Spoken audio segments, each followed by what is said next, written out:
All right. We should be live. All right. Hello, RJ. How are you? Well, hi, Amanda. How are you? It's good to see you again. Yeah. So I wanted to get you on because I met you at the 21 convention. You also volunteered. I did. That's how we So met. I wanted to get you on We met as because volunteers. oh wait, the 21 convention. Here, I'm gonna mute you for a sec because I think you have YouTube open in the background. So, do I need Here, to do anything? I'm gonna close it in the background. Okay. YouTube open in the background. So, do I need to do anything? Close. Let me know when it's close because there's like an echo. Huh? Close. Let me know when it's close because there's like an echo. Do I close the YouTube channel? Yeah, close the YouTube one. Wrong one.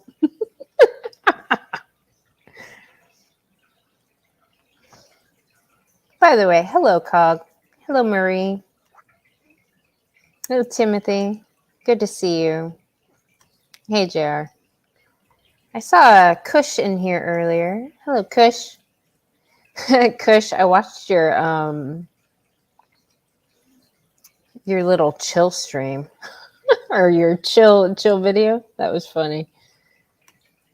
Minnesota Liz. This is a chick that you guys will be seeing later. She was also volunteering at the convention. All right, let's try this again. Hello? Is it good now? I don't know. What am I supposed to do? It should be okay. I don't hear any echoing. Any, No. yeah. How about now? Now. No, you're all right. Okay. Hello, hamster. Yes, we met in Orlando. We both volunteered. Yep. So what brought you to that convention exactly? I mean, because your experience, your life, all that kind of stuff has been in like politics, right? The last like 5 years or so has been politics. I ran for state representative a few times, and I said I'm done. But I don't know. I think what got me to the convention was I'd written a book back in 2008, which was very similar to kind of the Summit 21. It's really about encouraging men to become all that we were created to be, and so this has always been kind of percolating in the background with what's important to me. And then I guess it was Jordan Peterson. He kind of came on the forefront, and then I liked Kevin Samuels and Joe Rogan, and more the masculine type of presentations or content. And then I don't know, I just how the algorithms are set up with YouTube. They say, oh well, if you like Peterson and you like Rogan and you like Kevin Samuels, well, you might like this guy, Anthony Dream Johnson and Paul Caldwell and Coach Adams, and so every now and then in the reels or the what are they called, shorts, they just pop up and you'd see some of these. And anyway, I just subscribed to the Summit 21 because he said, make your inbox manly or whatever. And I thought, all right, what the hell is this guy all about? Your inbox? Yeah, I guess it's make your inbox manly again. So sign up for his emails. Okay. But anyway, they're having this 21 convention, and a buddy of mine, TJ and Sachotsky in Grand Rapids, said, hey, you want to go to this thing? It's like 2-for-1 tickets. And I'm like, shoot, heck yeah, I do that. That sounds, good. And he had a conflict because he's in the event business. And so anyway, long story short, he couldn't go. And then James, I guess, was looking for volunteers. And I said, well, shoot, I'll do that. And I figured if I volunteer, that's really the best way to learn. Any group or organization, if you just donate your time. And I told James, I talked to him on the phone. I said, listen, don't worry about me. I'm going to be your bitch. You just tell me what you need to have done for, 4 or 5 days. You say it, I'll do it. And that was my attitude, was just one of a servant, and I'm going to do whatever you want me to do. And I'm just going to shut up and learn and listen. And that's how I ended up, showing up at the convention. And that's where I met you and Liz and Tyler, and I mean, everybody. And it was just a great weekend. Yeah. Yeah. Something, because I don't really follow politics. And I remember you and Liz talking about, because we were sitting at a table one night and she was saying how, oh, yeah, I remember you from the news and from the media. And I had no idea what happened. But one of the videos that I did look up, it was about a daughter of yours tweeting, I guess, while you were running, and she tweeted to not vote for you. And what you had said was, I'm glad she's comfortable enough to pretty much practice free speech, but I think there's something wrong with the institutions. Correct. Yeah.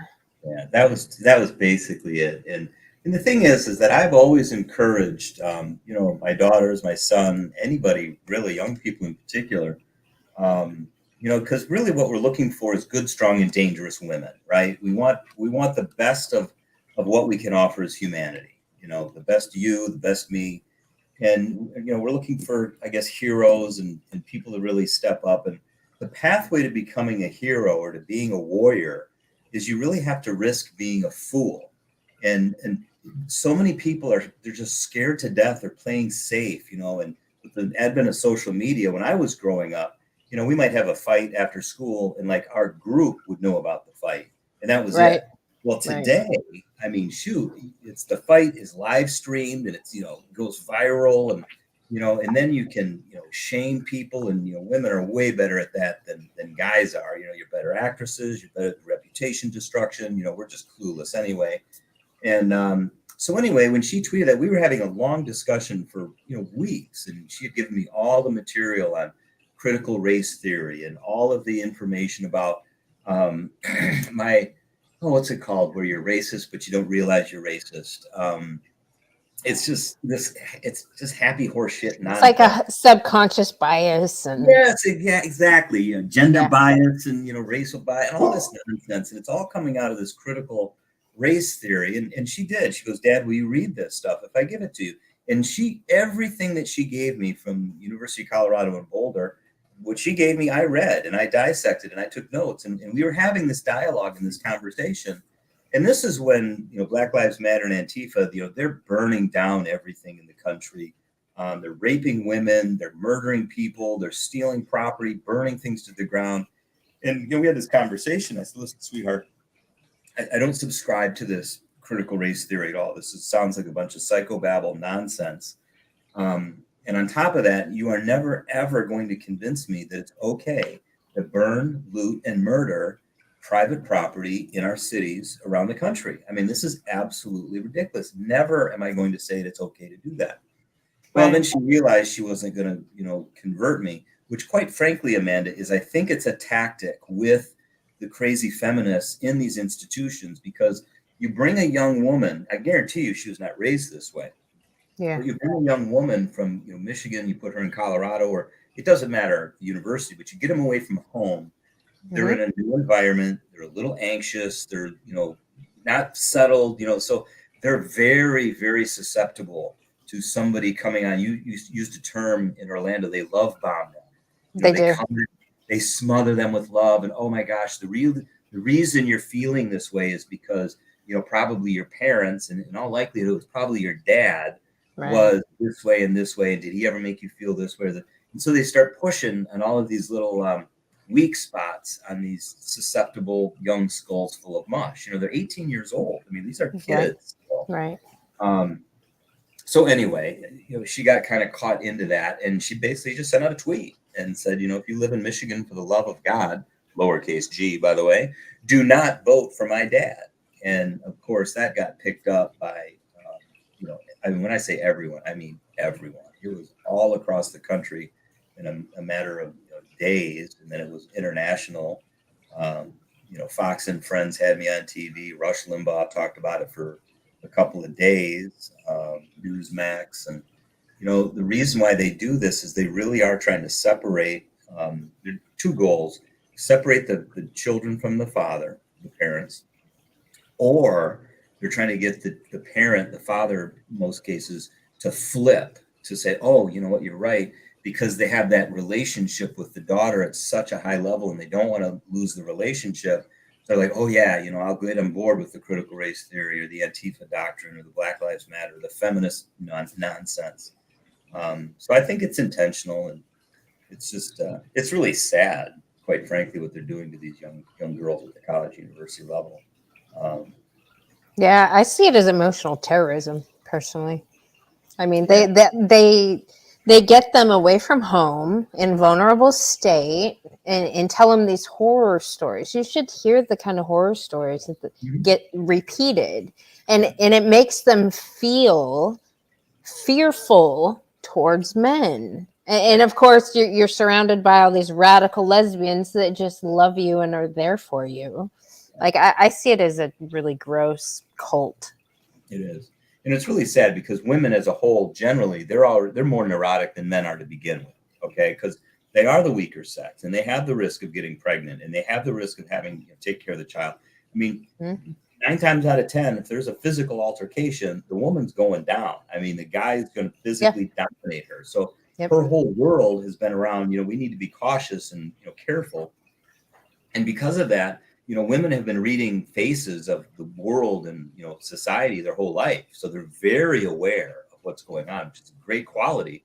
But because they are the weaker sex, they're also very fearful because they're aware of what could happen to them. They understand the risk.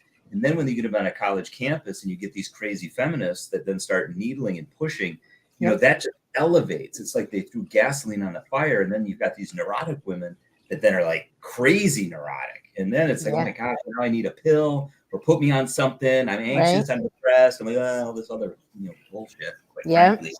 Yeah. So I think the whole mental health industry, as we talked earlier, I think now it's just a scam. I mean, everybody's got some issue now. Everybody. Yeah. And the big winner is Big Pharma. Well, hey, take a pill. Well, and all these feminists that have degrees that make money on making the problem worse. Right. And that's a great point. Yeah, they have a degree that makes them money, but it adds zero. It adds zero to our country, our the GDP, anything positive in this country. It's actually a negative what they're adding. It's actually not adding, they're subtracting. So, right. Right. Great. But yeah, there were these worthless degrees that they get and they have massive debt. And now I guess we're supposed to fund it. We're gonna right. Yeah. Well, I see them as the number one destructor of the world. Yeah, when I was discussing with Tony and Frank, and he was talking about feminism as a spirit, and I know you're a biblical dude, right? You're kind of in the religion stuff, very very well read on the Bible. Yeah, he was talking about the feminism and the communism, and that is being a spirit. And the way I've been looking at this is kind of like an infection. So I'm not sure how to really approach a lot of this stuff, because I see when I look at a person and I kind of gauge how emotionally and mentally stable they are, it's like the people with the most ideological infection are the most unstable. Like you can take just a feminist and she might be okay, but then you add like the black stuff, like the race stuff onto that, and that kind of increases the emotional instability. And then you add like the LGBTQ stuff on top of that, and those people are fucking nuts. Right. Yeah, no, I think you're right. And I think you're right. It is a spiritual thing for sure. Yeah. The root of all that, if you're going to kind of encapsulate it, is basically it's the father of lies. If you're focused on lies, and that's where we had this little debate, if you remember it, man. I'm sure you do. As the white knight, you were saying it's these crazy bitch feminists, and I'm like, yes, hold on, a little extreme, Amanda. Man have responsibility. Eve ate the apple. True. However, Adam took it from Eve. I mean, he could have easily said no, and so we had this little thing back and forth.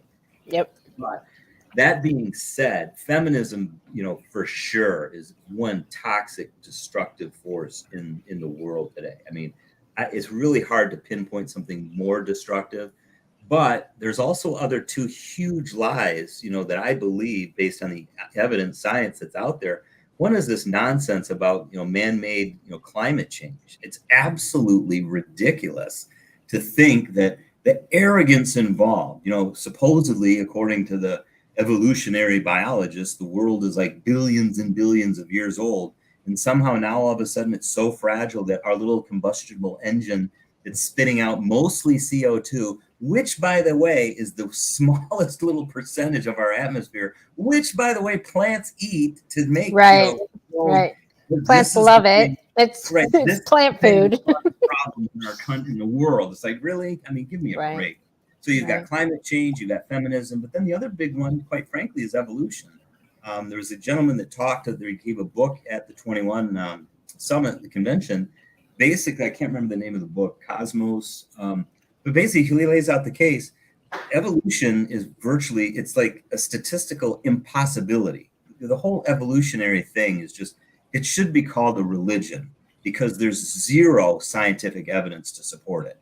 And I always hear these people, well, we got them. Okay, where's the evidence for it? We should have fossils in between like apes and humans all over the world, and they haven't found one, not one. It's like, but we bought into this. This is a religion that's being pumped into these kids in school, like Santa Claus, the Easter Bunny, and Alice in Wonderland.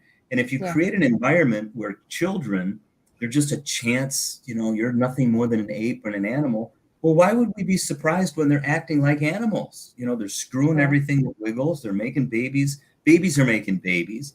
There's no moral hierarchy with that. And it's just, it's so destructive. And then you throw in, the feminist ideology where men and women, I mean, I hate to break it to them, women need men and men need women. We need each other because you have strengths that I don't have, and I have strengths that you don't have. And we're supposed to complement each other because this is a suffering-filled world. And we need to stick together if we're going to build any kind of legacy. And that's what's so toxic about the feminist doctrine, because it separates that, especially the young women. Like, my heart breaks for my daughters right now. Okay.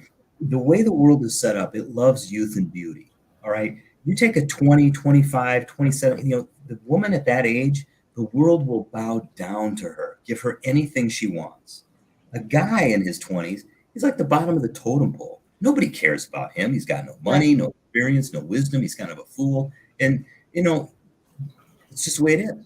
But once you get to be about 30, 35, if the guy's taking care of business and he has his mind right, his spirit right, his money right, his work right, his relationship right, he didn't have any babies, 30, 35, he's looking real attractive to a lot of women. And he can go down into the 20s or up into the 30s, and he can really have his pick of the litter. I mean, he can really choose what he wants to.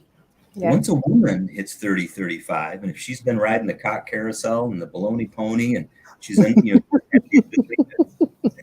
care bond anymore because she's been, ridden whatever. It's different. And if you're this guy that's got his, poop in a group, he's not going to want, some whore like that to raise his family, raise his babies. I mean, give me a break. Men don't want that. They don't want these, fat, debt-ridden, women with tattoos, and they've been ridden whatever times. And women with multiple bastard children. That's a definite not. Yeah. We were talking about putting together, this is your word, not my word, the crazy bitch boot camp. Crazy bitch boot camp. We need it. Because you know what? The idea of the crazy bitch boot camp, it's not just like a boot camp where you send crazy bitches. Like, I was thinking about this the other day. A friend of ours. We really think a crazy bitch would go to that boot camp? They would never. We would call it something else, obviously, just like they do with racial sensitivity training, where you have to go and it's work mandated, and you have to be told how much of a piece of shit you are for being white. Like, the crazy bitch boot camp is a bigger idea than just, send your crazy bitches to go get their self sorted out. Like we have so many different things in our society that are mandated by the government even.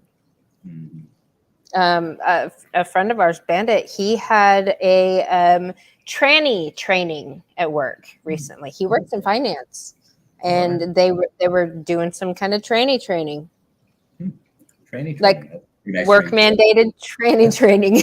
Yes. Yeah. I mean, they don't call it that, of course. It's how to properly behave around a tiny number of people. Of course, we have to change the behavior of everybody else to meet that, Now, meet the feelings of the small number of people. right. Now, see, I say you're kind of hard, with the crazy bitches, and you think I'm too soft on them. When you Yeah. said we need to be sensitive to this small little group, you're too easy on them. No. That small little group, they're freaking insane and I delusional. know. But that's the mindset of these organizations, and that's the mindset of all this social justice bullshit. It's you sacrifice the many for the few. Yeah, the delusional few, the insane. Exactly. That's the point. Yeah, so now in corporate America, they have this thing. It's called ESG, environment, something, governance. It's like wraps up all of this diversity, nonsense and sensitivity. I think it's like environment, sensitivity, and something governance. So they use an acronym to make it sound, well, this is, we're going to be very, intentional about, creating this, woke, whatever nonsense. And I love the term. Your business goes woke, it'll go broke, because it's absolutely ridiculous. But yeah, ESG, that's a new thing right now in corporate America. I was on a debate earlier today because somebody posted something about we need more critical thinking in the world, which I agree. I mean, that'd be wonderful. The problem is we've transferred this idea of critical thinking to critical theory. And critical theory and critical thinking are two entirely different things. So the critical race theory is actually a subset of critical theory, which is all nonsense. So I know that's a lot of critical thinking, critical thought, whatever. But we were getting into this, and they said, why are you so concerned, RJ, about critical theory? It's only this some little subset in universities, and that's where it's getting talked about. And I said, bullshit. This is the foundation of this stuff, and now we're dealing with it in corporate America with ESG, and we see all of this woke nonsense that's out there. And so all of this stuff, like you said, Amanda, it starts at the universities with these feminist, crazy, lunatics that are only out to destroy. They don't do anything positive. And I'll push back. These women, they're like, well, no, RJ, it's the second and third level wave of feminism that's No. The first wave was all about, equality bullshit. and opportunities. I said, wait a minute, sweetheart. The very first thing these ladies were trying to do was kill babies with abortion. The second thing they were trying to do was say that heterosexual marriage, sex was rape. Okay, both of those things have nothing to do with equal opportunities. So from day one, the whole feminist agenda has been nothing but to destroy families. That's the problem with the feminist agenda. And then the funniest ones are the ones that are in the Christian and conservative groups, because they think because they don't have blue hair and their face fell into a tackle box and tattoos and they look like water buffaloes, they're like, well, they're more attractive feminists. I mean, that's the bottom line. And it's like your goldfish, in the background there, they're breathing and living in this feminist doctrine, and they're just completely oblivious to it. Just like your goldfish. They're swimming in the water. They don't even have an idea what water is, because it's just how they were born, what they're raised in, what they're breathing. And that's the Christian and conservative feminists today, because they won't even call themselves. Well, I mean, some of them will, I guess. We're the good feminists. There's no such thing. Right. Yeah, I hear that a lot. We call them like trad thoughts, or what are they? Trad thoughts. Gosh, that was the other thing. I learned some great new terms like thought and 304 and yeah. Listening to you talk and mix the manosphere lingo with your what do you call it, a group of poop or whatever? Get your poop in a group. Yeah, because I mean, I used to do a lot of work with like younger, like high school and college age, and so like you said, from a biblical perspective, a lot of it was like churchy groups and stuff. So you really can't, swear a whole lot in those settings. So I always, especially with young children, I always wanted to And I know they're going to learn it at some point. They're not just going to learn it from me. So I was trying to keep everything PG from a language perspective. So instead of saying get your shit together, you would just say, well, get our poop in a group. And so I would use those types of things. Right.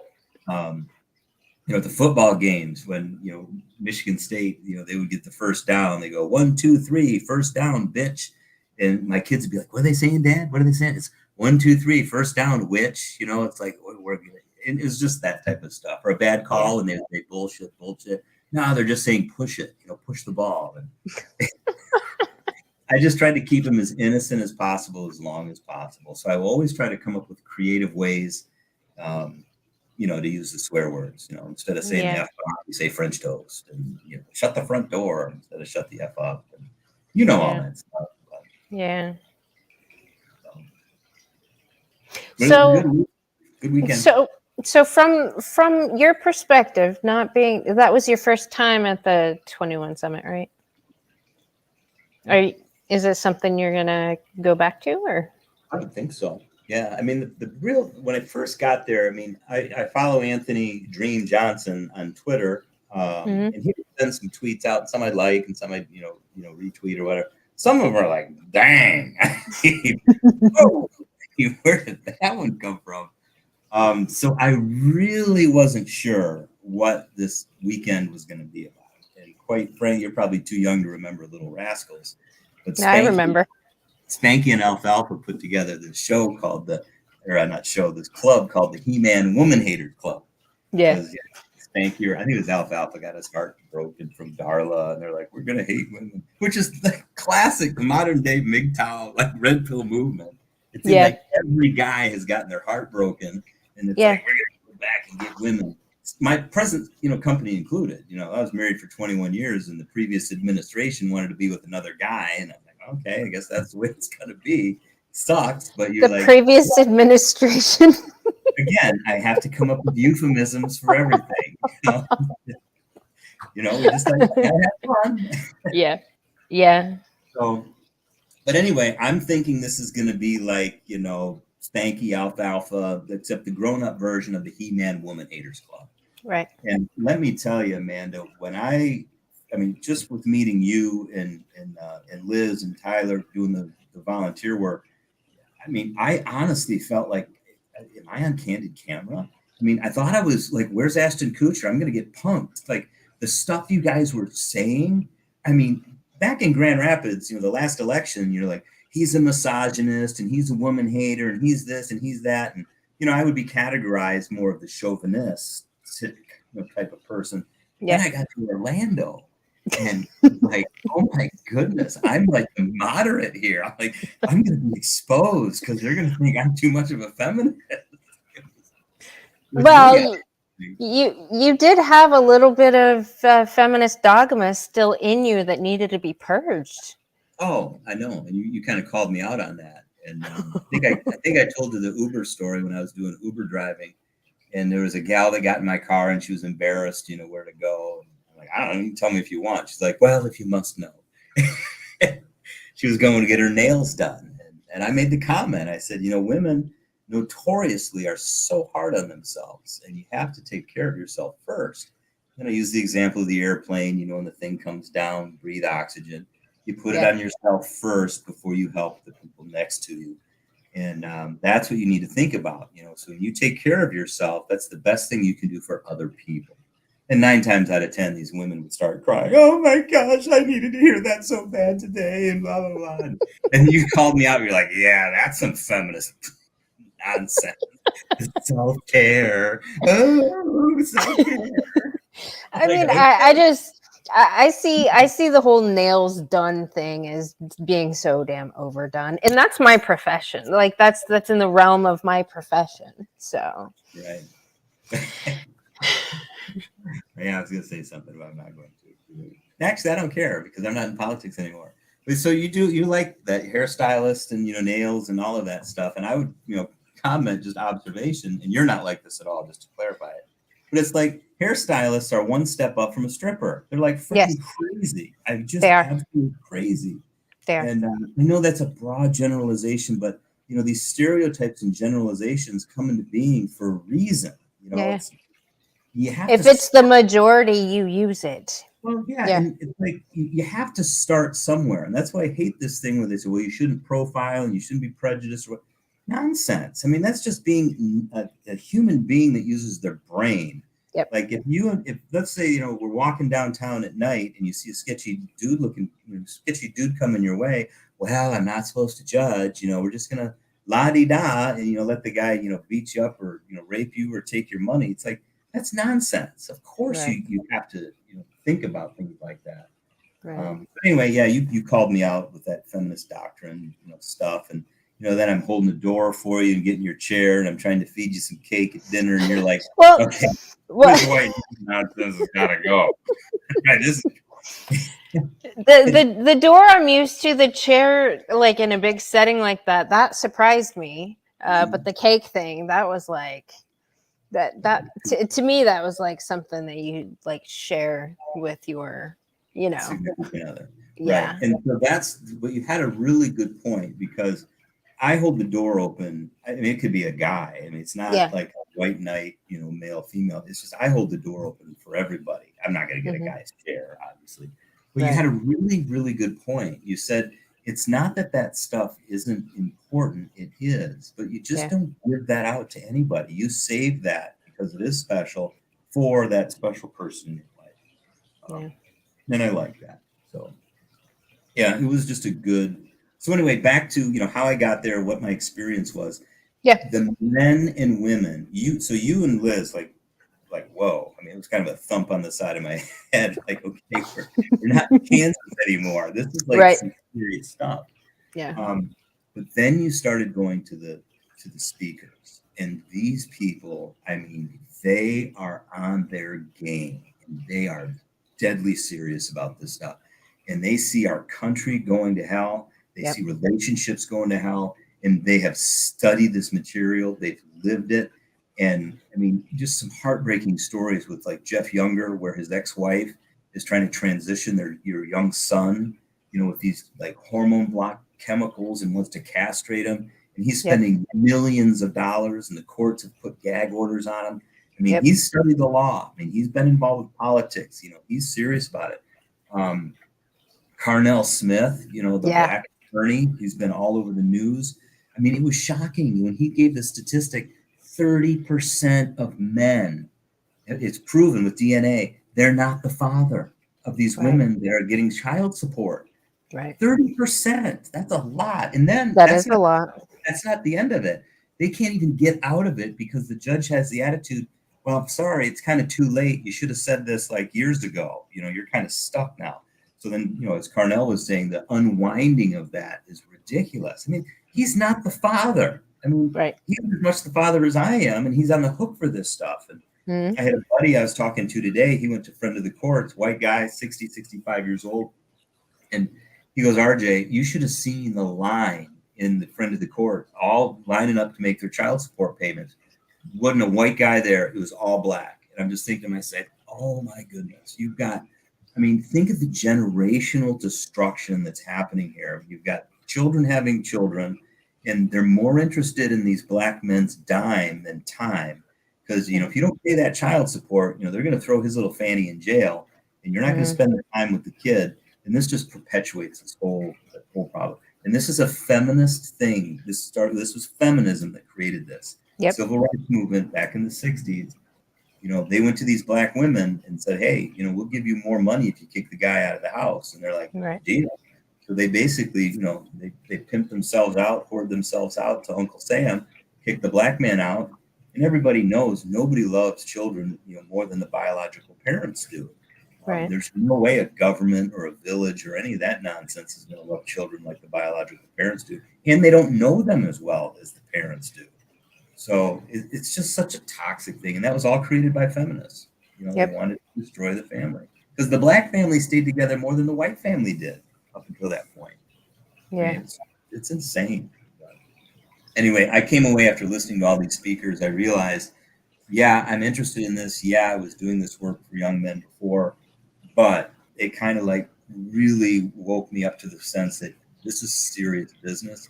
And you, by not doing more of what you should be doing, RJ, you are not, there's a lot of men that you could have been helping that you didn't, and they're worse off for it. And that kind of said, all right, you need to sharpen your sword, you need to get your shield on, you need to put the helmet on, gird your loins, and you need to really go after this with a fervor. And so that's kind of what I've been doing the last week, is really getting my poop in a group and getting my notes together, and the next book that's coming out, and redoing my first book. And there's all of these things that are going on, but there's really like this nuclear reactor inside of me that's just generating heat and energy that's going to sustain something moving forward. And I don't know exactly what it's going to look like yet, but it was really encouraging being with the men and women there. So I thought it was a great experience. I'd recommend it. Yeah. So your experience with the manosphere and all the different groups, because they're like little groups, right? All these different ideologies. I learned Hormaxing today. Yeah. And the PUA is a pickup artist. And it's just really, I don't know. It's just, I don't know if it's the feminist guys, like the one guy in that Hammerhand video that he pulled out, the one guy that, like, he was proud of the fact that he's paying for all these whores. Like, I sleep with all these whores and it's better to pay for, And then he goes on to say, I'd rather be with a girl that's in an open relationship than be alone. Right. Okay. And then he goes on to try and shame guys that aren't doing the whore thing, like just trying to get a piece of ass, and calls them incels, involuntarily celibate. And I'm like, you're like a freaking chick. You're a girl trying to shame other people into doing something. And that's what a chick does. And that's what this guy was. He was like a male feminist. And I'm just picturing him. He probably has some skinny jeans, a man bun. He's probably got a soy latte in his hand. It's just, it's just the oddest thing that, Well, but something I caught from that, like, it sounded like he ideally didn't like that situation, but that's what he thought was the best that he can do. Yeah, I can see that. I mean, which is really sad, because I think Hammerhand or somebody called him out on it, because when he said, "No, I've tried to be a better man." Yeah, like, chronic. Yeah. Have you got 2 plates on the bench press yet? Well, no. It started to get too hard, so I quit. It's like, well, okay, yeah, you tried. You got to the gym, but you didn't work out. So I guess you tried. But it's all relative and how far you want to go. But we all do things that we think have value. Our belief system, and he just doesn't think the juice is worth the squeeze. If I'm going to spend all this time in bettering myself and try to wine and dine and seduce in a good way, become enticing to a female, that's a lot of effort. Why not just spend $100, $200, $300, whatever it is, to get a whore, do what you want, and move on and do the next thing. That was his attitude, but that's just, it's not good for you, and you could tell with his whole demeanor. It's just, how can you be proud of that or happy with that? Right. Yeah, there's a certain sector of the manosphere that values body count over, like, quantity over quality.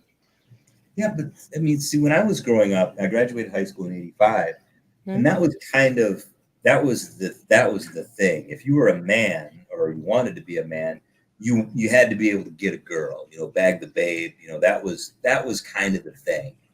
And if you couldn't, we'd shame the guy, and that was just part of growing up. And it was like, we got. I mean, once you get to be, over a certain age, it's like, okay, really, that's what your goal is? Piece of ass. I mean, that's a pretty shallow goal. I mean, in all honesty, it's just, I don't know. That's how I look at it. It's to me, it's never been hard, I guess, for me. Yeah. I haven't done the artist thing. Right, the pickup artist thing. Yeah. Yeah. And there are a few people from that space, like Zan, for instance. I guess that's kind of was his area-ish. I don't know. I don't see him as anything close to what I see these other guys.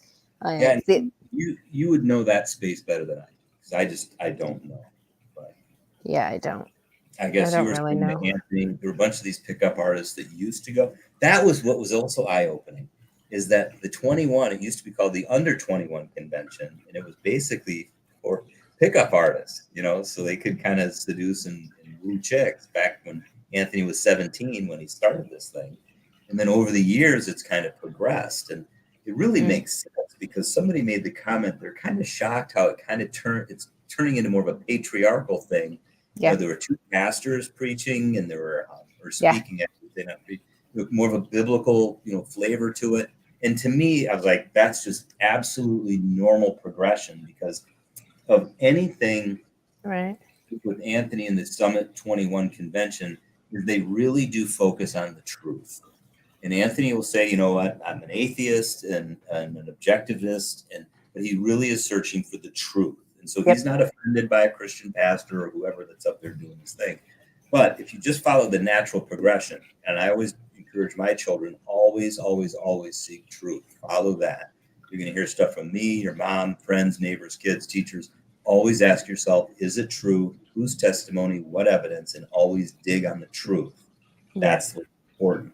Well, think about this. If you're young and you want to get a piece of ass, you're going to focus on getting that. And once you climb that hierarchy and you get enough, ass that you need, it stops becoming fulfilling. It's at some point it becomes degenerates you as a human being because it's like, what's the point of that? Well, so then you maybe focus on your physical appearance. Well, I'm going to work out and I'm going to get the 6-pack abs and I'm going to really get in shape. Okay, great. You get to that hierarchy. And it's like, okay, well, where do you go from there? Well, then we're going to be the millionaire. I want to be an entrepreneur. I'm going to grow that hierarchy. We have the women, the body, the money side of things. At some point, you're like, okay, how does this all kind of fit together? Then you realize if I'm going to build a legacy that lasts, you want to have children. And then you start looking and applying all these things. Oh, okay, I've got my poop in a group with my money. I've got my physical aspect involved, done. Now I can use the seduction, enticing. I can use this to build a relationship with a woman that I want to be my partner, cohort, the queen and the king. We're going to build a legacy, a kingdom together. We're going to have little offspring. Okay, that's how this all comes together. And so for me, if Anthony's been doing this for 16, 17 years, that's just the natural progression of if you follow the truth, that's where this is going to lead to. And that's where it is now. So, I mean, I just thought that was really encouraging too. Yeah.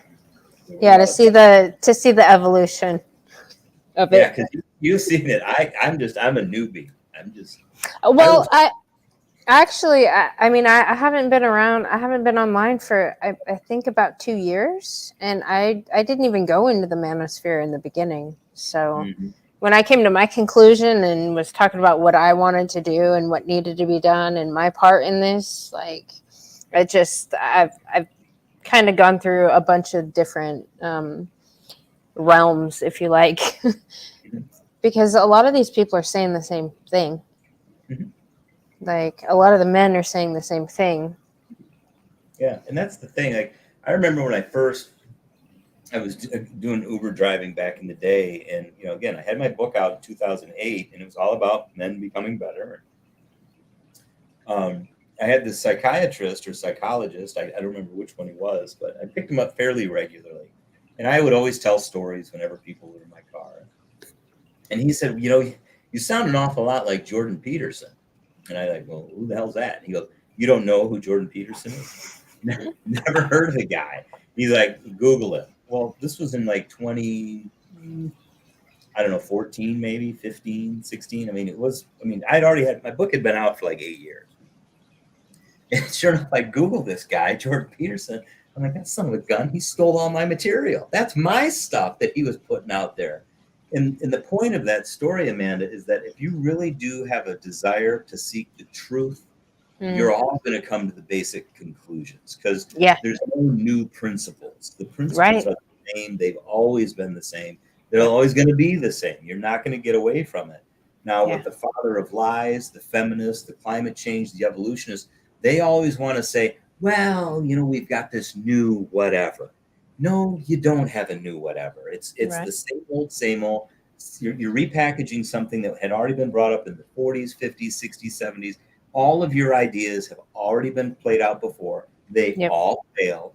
And eventually, once everything burns to the ground or the flood comes, it's the people that are in the ark that have the fire insurance, that are doing things the right way and are prepared for it. They're going to survive and thrive, and all of this other nonsense just is going to go away. It's just unfortunate that there's so much destruction right now Yeah. with what we're doing to children, and not just babies, with the abortion and infanticide. Now you can have, kill them after they're born. The mutilation of children, the Yeah. castration, the double mastectomies. Yeah. You know who did this before? That did the child sacrifices and the mutilation testing on children? The Mm. Nazis. Mm. That's what the Nazis did in the 40s. And so Rush Limbaugh had this great term for the feminists back in the day called feminazis. Yep. And he was so far ahead of his time, because these feminists, this is the culmination. This is what they want. We want to murder babies, Yep. and we want to do child testing with mutilation. Yeah. And if you oppose that, you're a misogynist, and you want to Right. into the Stone Age, and they try to Right. shame you with all of this nonsense. It's like, wow, good luck with that. But that's really what they want. A woman's, to be the, fully developed and growing woman is, you need to have an abortion. All right.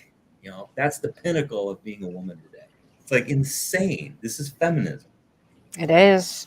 And actually, I was speaking with a she wants to be a grandma. She's kind of an older feminist. She had 3 kids, I think. Yeah, 3 kids, 2 daughters and a son. She ended up aborting her first baby in college. Okay, she raised her daughters and son to go to university. Her daughters are both these strong, independent women, and her son's gay. And now she's left with no grandbabies. And she's like, she drinks herself every night, and she grieves the first child that she killed, because she wonders if that one would have given her grandbabies. This is how feminists destroy their own lives and the lives of their children. Mm-hmm. Yeah, and not to be callous, if that's how she wants to live her life and destroy her family, great, do whatever you want to do. What really gets me incensed is at the university level, where these feminists have been allowed to infiltrate and indoctrinate these young women about, if you want to really be fulfilled. I remember my mom, I was born in 1967. And I remember she told me in the 60s and 70s, when all this stuff was really, going haywire, my mom was a stay-at-home mom.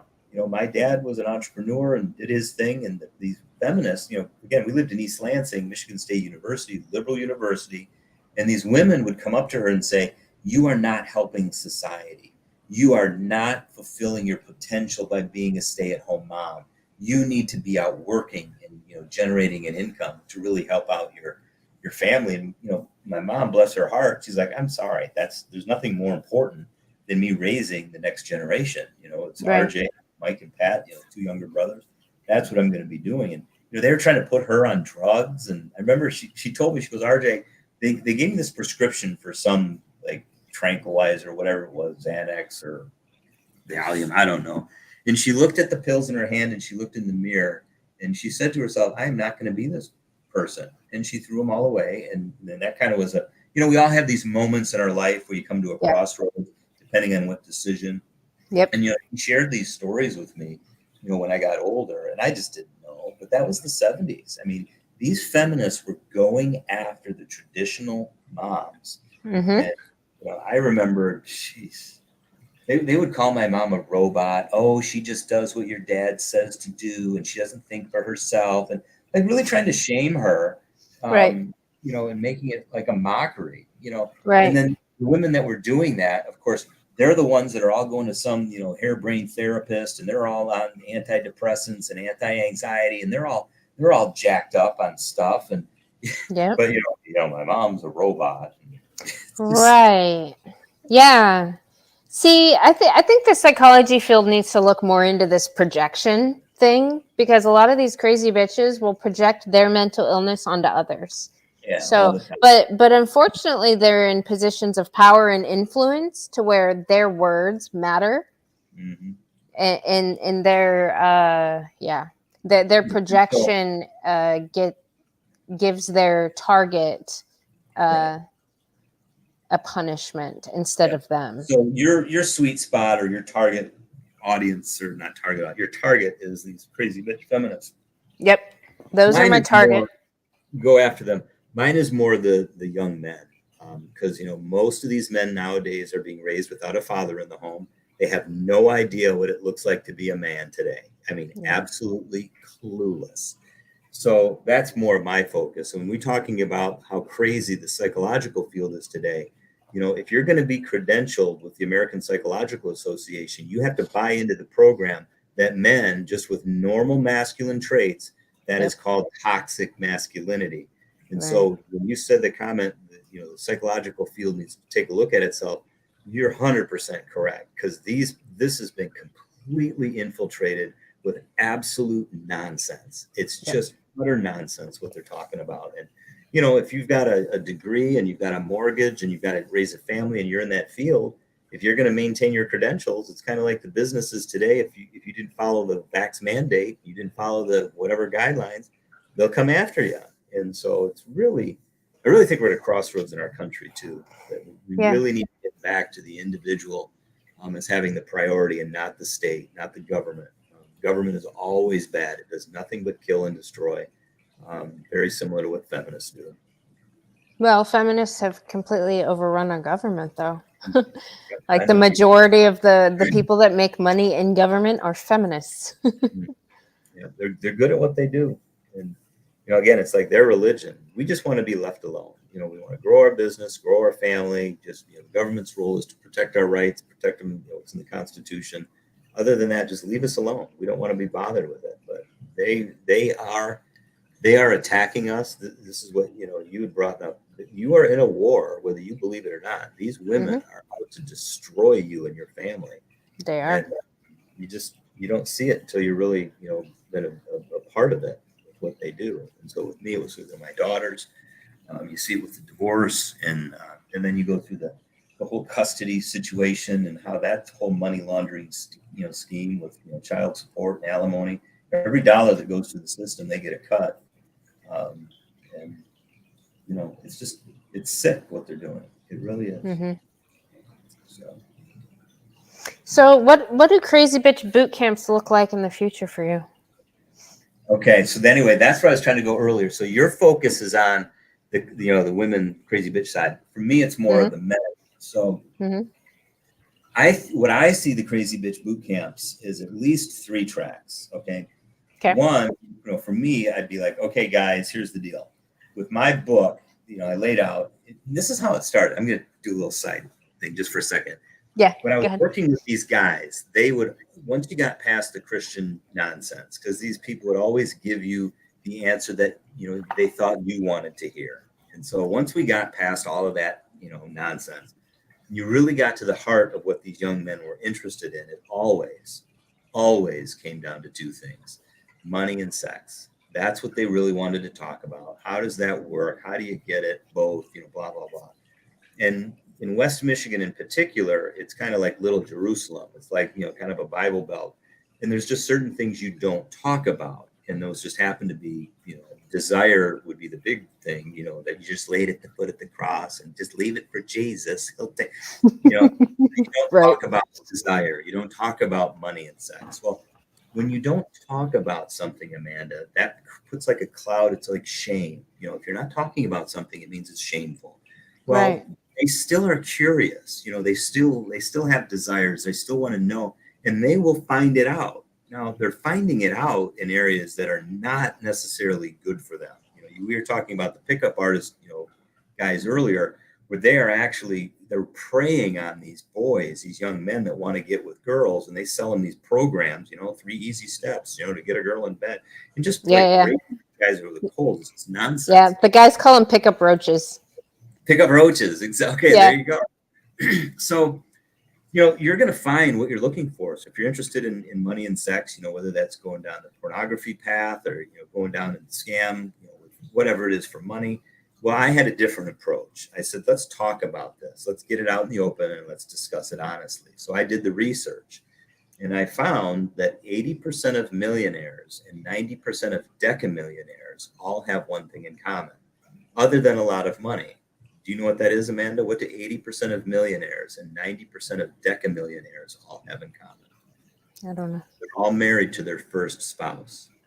So then I went on to do the research, and I found out who has the most sex in this country other than prostitutes. And it was married people. And the married prostitutes.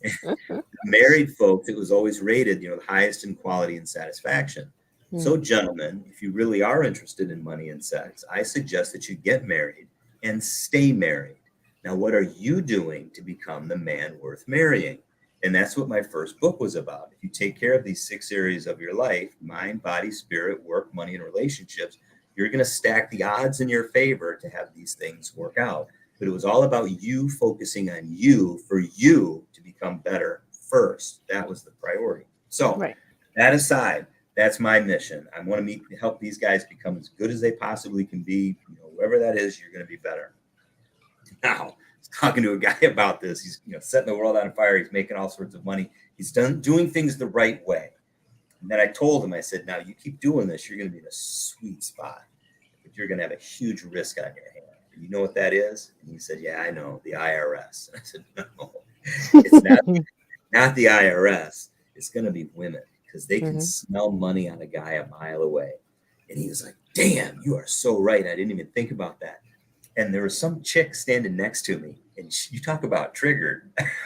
I can't believe you would even say something like that. That's just horrible. I said, yeah, it's true.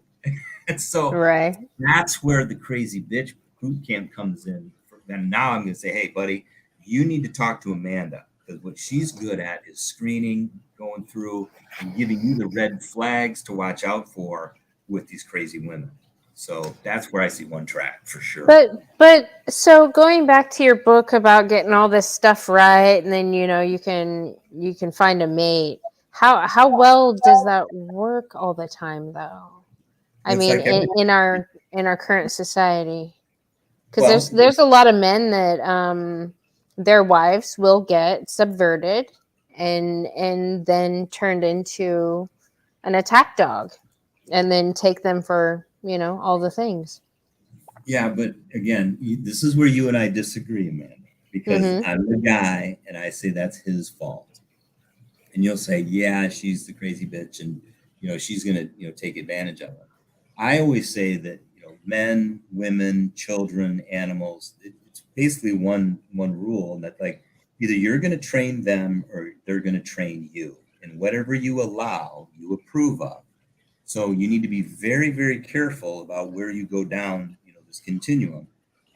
Using another Uber story, there was a girl in my car, and she was a little, somber, and it's kind of sad. And I said, hey, is everything okay, sweetheart? And she's like, well, I just, finished up the divorce, and oh, I'm so sorry about that. And she's like, well, he was abusive. And I said, well, what does that mean? Because women, when they say abusive, is it emotional, is it bullshit, financial? What is it? Well, he was physically abusing you. Huh. Well, why would you marry a man that was physically abusing you? And she said, well, he wasn't abusing me when we got married. And then, of course, I had to ask the question, well, what did you do to make him change? Right. Well, and and I said, no, hold on, baby, don't get mad at me. Just hear me out. I'm not trying to shame you. I'm not trying to say it's your fault. None of that stuff. Just let me just see if I've got this right. My guess is you first started dating and everything was wonderful. You're all in love and having a great time. And then, as the months go on, he probably said something that was probably a little disrespectful, and you just ignored it. You're like, oh, that's, he just had a bad day or whatever. And then something like that happened again, maybe a month or two later. And then maybe something like that happened again. And then it got a little more serious. And then these things started to elevate. And maybe it turned in more of emotional abuse, maybe some financial abuse, maybe some sexual abuse. And then after the years went by, then there was some physical abuse. Did that kind of, she's like, oh my gosh, that's like exactly how it played out. I said, no, this is my point. The very first time he disrespected you, you put your finger in his face and you say, listen, you mother peeper, you do not treat me that way. This is not how this relationship is going to work. You could have stopped that at any point on that continuum, and it would have been a totally different out. And she just started bawling. She's like, I know I should have. I saw what was happening. I never did it, and blah, blah, blah. So when you're talking about a girl being subverted and then go after the guy, if you do things the right way, you do your budget together, you're on the same page, you've got a mission. And that's my message to men is you need to be on a mission. You need to be doing something that then you can either invite her into your world, or she is so enticed by what you're doing. She like, I want to be a part of that. That's his job. You need to create that. And that has nothing to do with the female. If you've got your poop in a group and you're setting the world on fire and you're doing your thing, whether she comes into your life or not is irrelevant because you're on a mission doing something. And so when she comes into your life, it's like, okay, this is the program. I've got a friend, he's a dairy farmer. And when he got married, he basically told her, he said, listen, you are going to be the wife of a dairy farmer. And this is what I need from a spouse. And so there was very clear expectations. This is the life you're going to lead. And she was like, I want to be a part of that. Well, there you go. It just seems like there's a lot of these relationships where people get together and we have these like unspoken or, we're not even sure what the expectations are. And we just need to have those things laid out a little clearer. But I mean, then back to your point, yeah, these women, they do get, subverted, and, women, tend to be more easily deceived than men do. And, and women are a lot better at emotional and mental abuse than men are. So I've better. seen the only time I've seen in my lifetime, and I've seen it unfold a few times in my lifetime, where a man put his hands on a woman. He was provoked to the point of like, this is after, talk about escalation. Mm-hmm. I know you wanted, with that last story, you wanted to blame it all on the dude, but I've seen it from the other side to where the woman pushed and pushed and pushed and pushed and got physical, and it was more like a self-defense type of thing. Right. No, like, I think a lot of women in our society don't understand the power of their words and how it affects people's emotions, and how, like, men in our society put up with women? A lot. Uh-oh. Are you there? I'm here. Okay. Did I lose you? I see you. Oh, it froze for a second. No, I was going to say that women in our society, like, I don't think understand the amount of shit that men put up with on a daily basis from everywhere. Like, they're constantly being put down and demonized and all the things. Mm-hmm. No, I think you're right. And I don't know who said it's kind of a common theme, like in the manosphere or whatever, but nowadays, especially, a woman has value just by being a woman. Throw on some makeup and a cute outfit, you're going to get attention. I mean, you have value just because you're a female. A man has to earn every bit of value that he brings to the equation. And Chris Rock had the comment: "There's only 3 things that have unconditional love, and that's a dog, a child, and a female." Where a man has to earn the love. Right. Of course, both men and women need love and respect. But in the world, everybody understands the idea. Like, if you and I were dating, Amanda, and you were being a bitch, and and I said something, you're not going to get my love acting that way. You're like, well, you have to. Unconditional love. That's what right. Relationships are about. And I'm like, well, that's fine. How about unconditional respect? No, you have to earn respect. Well, I'm right. Like, you have to earn that love too. You don't just to get love just because you're a female. You have that warm, wet hole, and you're like, hey, I'm a female. Like, shout out, Melissa. Yeah, Melissa Isaac. She was great. Oh yeah. She was yeah, she was crazy bitches. She had the testimonies and the court documents of how these women manipulate things, and talk about a double standard. It's like, oh my gosh, these women. Yeah, I slept with all these guys, and she's like, "Do you think that led to the divorce?" Well, no. Right. Right. Like, but that's what I mean by the double standard. Is like women get unconditional love, but men don't get unconditional respect. They have to. Right. Right. Which that's wrong. It seems to be the only time an unconditional love situation is appropriate is from parent to child. Mm-hmm. Yeah. Now here's taking that into the relationships, I think was a big mistake. They're trying to do that. But here's what's interesting about that. So they did this study, and I don't know if it was Gottman Foundation, but they asked women, are you more likely to die if it was a life or death situation? Would you be more likely to lay down your life for your children or for your husband? And the women overwhelmingly said, I would die for my children, but I wouldn't die for him. Then they asked the same question to the father. They said, okay, would you be more likely to die for your children or more likely to die for your spouse? And the men overwhelmingly said, I would die for my spouse before I would die for my children. So the man was willing to lay down his life for his spouse, but the spouse was willing to lay down her life for her children. So in the Bible, it says, greater love has no man than this, that he who lays down the life for the one that he loves. So based on that evidence, who loves more? Who loves deeper? The man does, because he's willing to lay down his life for her, the wife. The women, they lay down their life for the children. And that's a fundamental problem. And so the biggest excuse these women use for getting divorced, I'm getting divorced for the children. It's in their best interest. Right. But wouldn't that fall in line with the hierarchy, like the order of responsibility? Because if the man's on top, then the woman, and then the children, the man's gonna, because I think he depends on the woman to protect the children almost. Like, I mean, the man protects the children, but the mother's like the last line of defense there. Yeah, could be. I wonder if that's maybe the guy's thinking, we can always make more. And she's thinking, I don't want to have any more kids. That's a lot of work. Right. There could be that. Now, here's the other thing that's interesting, because you mentioned the Bible. In the Bible, the command to the man is, men, love your women. Love your wife. That's the command. But the command to the wife is, women, respect your husband. Right. Okay, man's command is to love. The woman's command is to respect. And I think there's two reasons for that. One is a woman's greatest, need is love. It's not that respect isn't important. It's just love is priority for her. A man, on the other hand, it's respect is the priority. He still wants love, but respect is the priority. It's natural for a woman to speak in love language, love words, because that's her natural native tongue. Men, on the other hand, we are not talking about lovey-dovey stuff. We're more about respect and honor. So that's why the command to the man is, you need to love. The command to the woman is, you need to respect. Oh, the opposite of our natural state.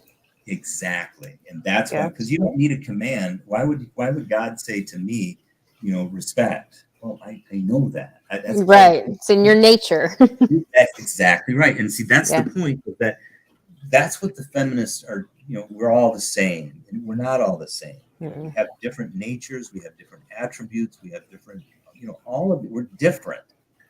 Male and female are different. And what we need to do is really understand our differences and then understand how we need to work together and complement each other.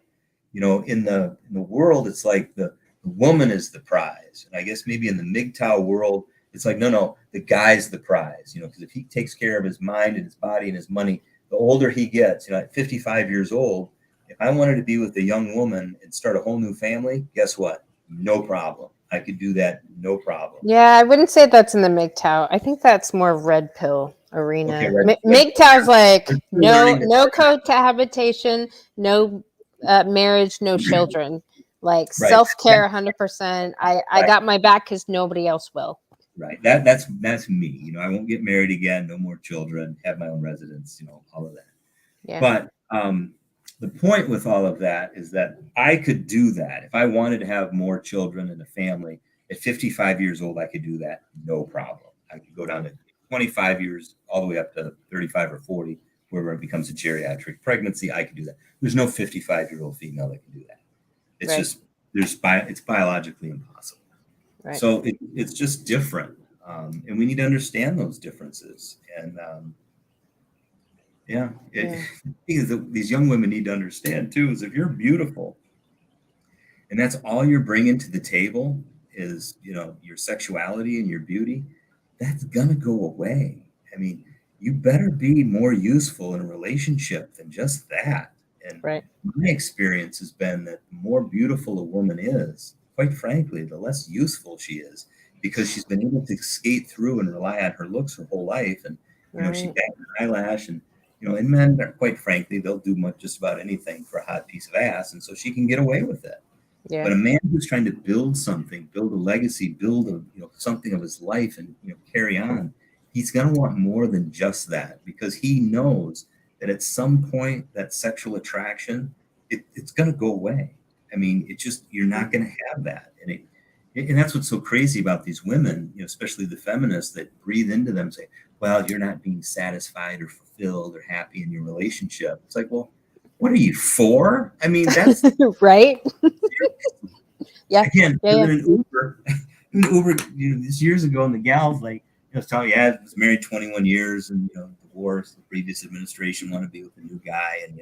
And she's made some comment. She goes, "Yeah, but you're way happier, aren't you?" And, I thought about it for a second. I'm like, well, of course I'm way happier, but happiness is a pathetic goal. I mean, really, happiness? I mean, if you want to be happy, just get a bottle of tequila and start getting some cocaine. You'll be happy, no problem. Right. But what we do in life is things that are meaningful and valuable and that add purpose. And when I was married and raising my children and I can breathe into their life, that's meaningful. And if you're not doing things that are meaningful, what's the point of all the suffering that we're dealing with? And if you're only doing it because it makes you happy, what are you going to do when it's not happy anymore? You're going to start doing it. So, yeah, the happiness thing seems very childish. It's shallow. It's like cotton candy. It is. It's childish. It's like, well, you go, girl. You should be fulfilled and satisfied. What's up, girl? You love him that much? I love him. He's fun. He does a lot of nice things for me. I know he used to do nice stuff for you, but what has he done for you lately? You remember that song? No. Janet Jackson back in the day, 1988, 1989. That was way before your time, if you were just a kid. Well, what do you think politically? Because you dabbled in politics for a while. Mm-hmm. It's messed up. Yeah. 100%. George Carlin had it right. It's a big club and you're not in it. So you tried to get in the club and you were... I won. Not only did I try to get in the club, I won the primary. I mean, in the Republican Party, I won the primary back in March. It was a special election. I won. Mm-hmm. I got outspent 10-1 by the establishment, Republican candidate. All of the endorsements, all of the money flowed into this guy. And we won. I mean, our team, we won. We knocked more doors. Our message was better. I, cleaned everybody's clock in the debate. Mm-hmm. I won the primary. The very next day, I went to Lansing, the capital, and met with leadership. And, the theme was putting their arm around me. Hey, RJ, congratulations. We can make your life real easy here.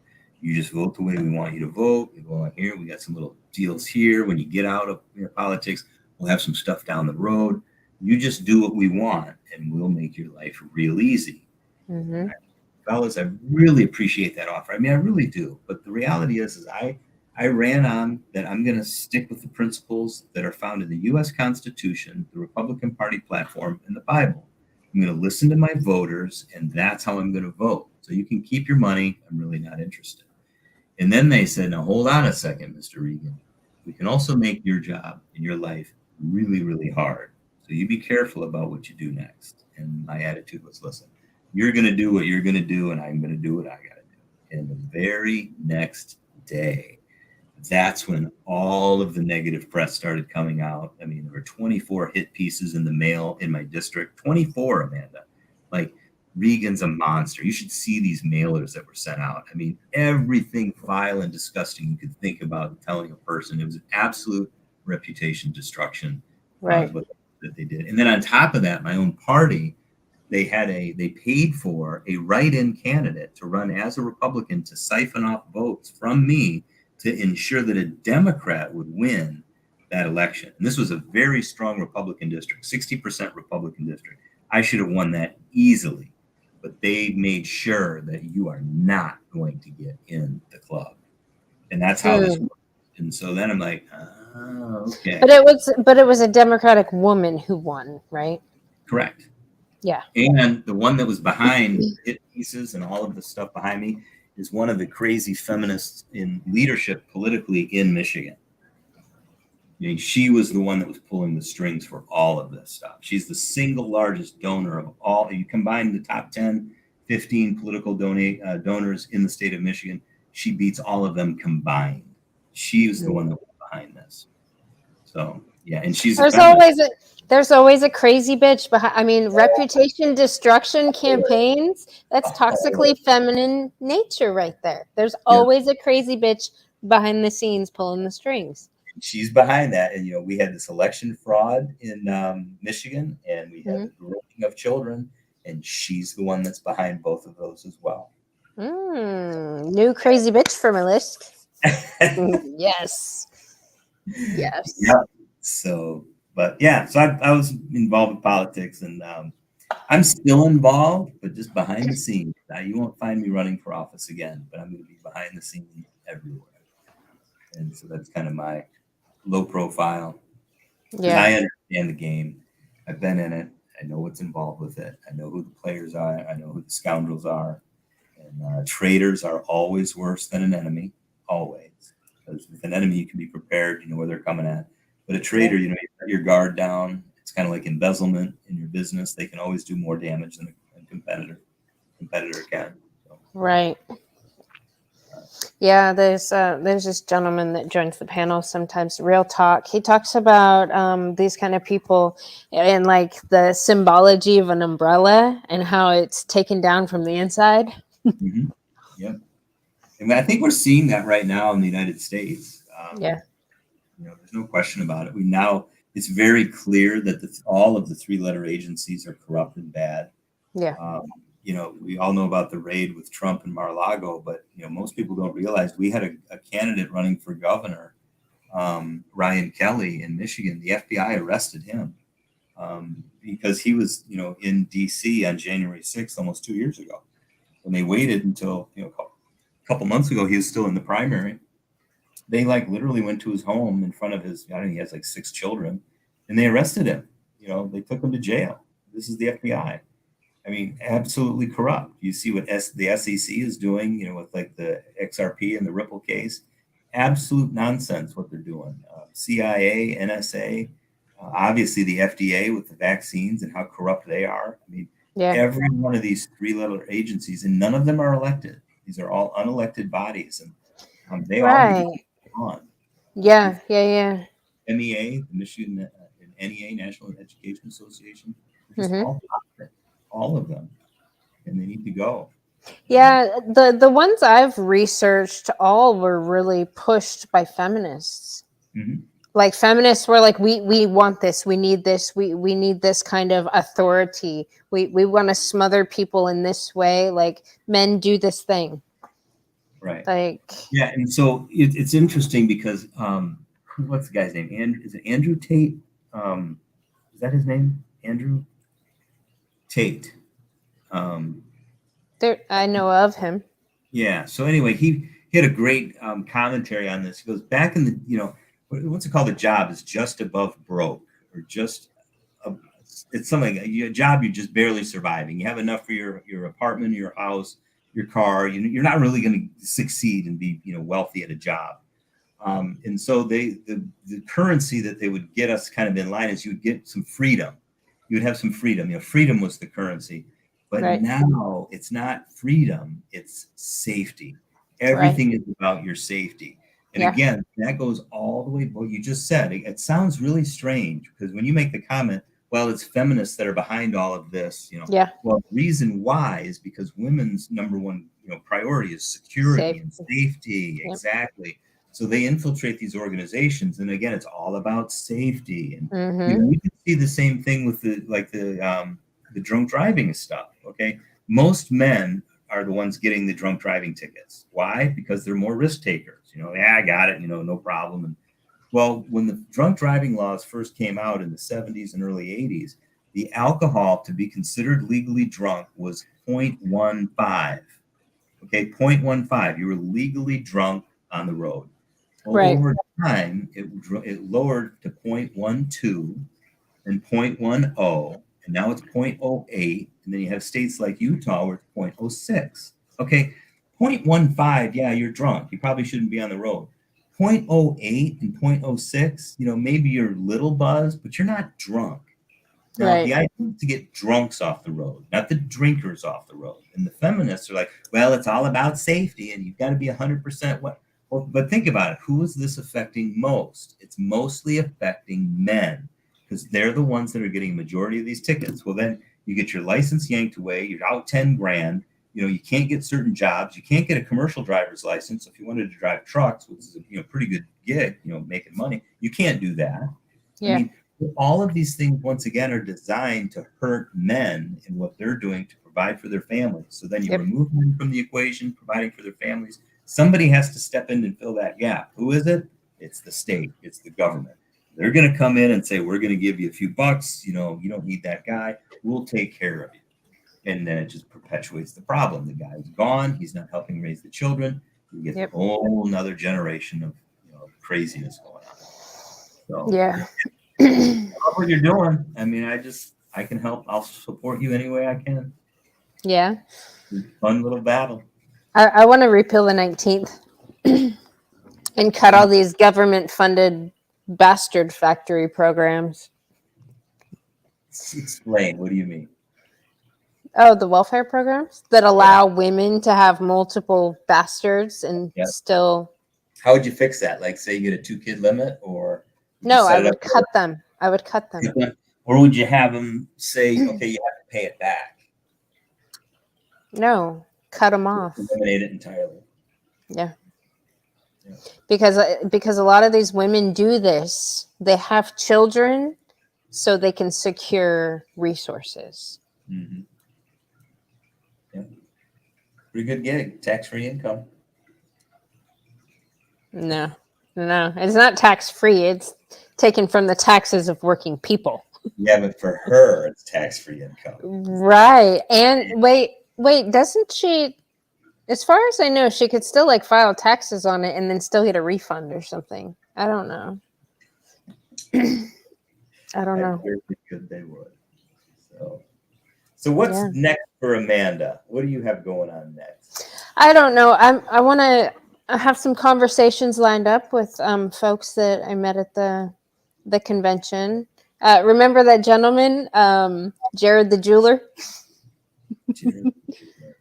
He was at our table. He was the dude that was there taking his family to Disney. Oh, yeah, He's the one that had the Captain Morgan. Okay, yeah. Yeah. He's going to come on. I have John. John's going to be next Wednesday. Nick. Remember Nick and Tom, the attendees? Yes. Yeah. Nick's going to be on Thursday. That was one sharp dude. Yeah. I mean, but you asked me the question, where I saw the Crazy Bitch boot camps going in 3 areas: 1, to help and protect men; 2, to educate and teach women what you're doing. You're gonna die alone, basically. I can't remember who it was. Somebody just put out the data that shows that by 2030, a majority of women ages 25 to 44, which is marriageable age, over 50% are never going to be married, never have children, and basically die alone. Over 50% by 2030. The feminist, that's the goal. Depopulation, destroy the families, and this clearly isn't good for women because they don't want to be alone. Right. Guys don't either, but it's just right. Here's some investment advice. You should probably buy stock in Petco, because a lot of these women are going to be buying a cat or a dog. Boxed wine and cat food. Yeah. Or screw top or boxed wine, because they don't know how to use the corkscrew if they don't have the corkscrew. And you can watch the video. I mansplain how to open a bottle of wine. I saw that. We should share it. That was so funny. What was the reaction? Because since the convention, you've been talking to people about the Crazy Bitch Boot Camp, right? Oh yeah, yeah, definitely. And there's something to this. I'm not going to steal your thunder with that. It's your idea of the Crazy Bitch Boot Camp, but it's Sell it to me though. Sell it to me. I'm not a uh, salesperson. okay. Well, so I already sold you on the guy's perspective. All right, you get your poop in a group. Trust me. Getting married, I'm a big marriage guy.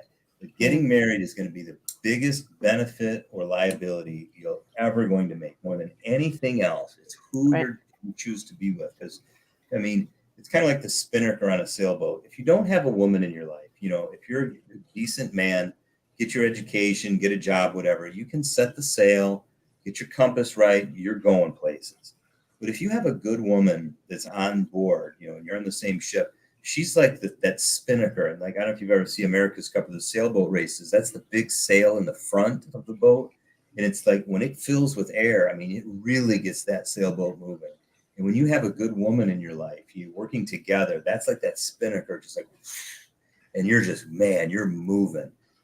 So you'll survive and you'll get to where you want to go on alone. But when you have that woman, a bad woman, on the other hand, she's going to slash your sail.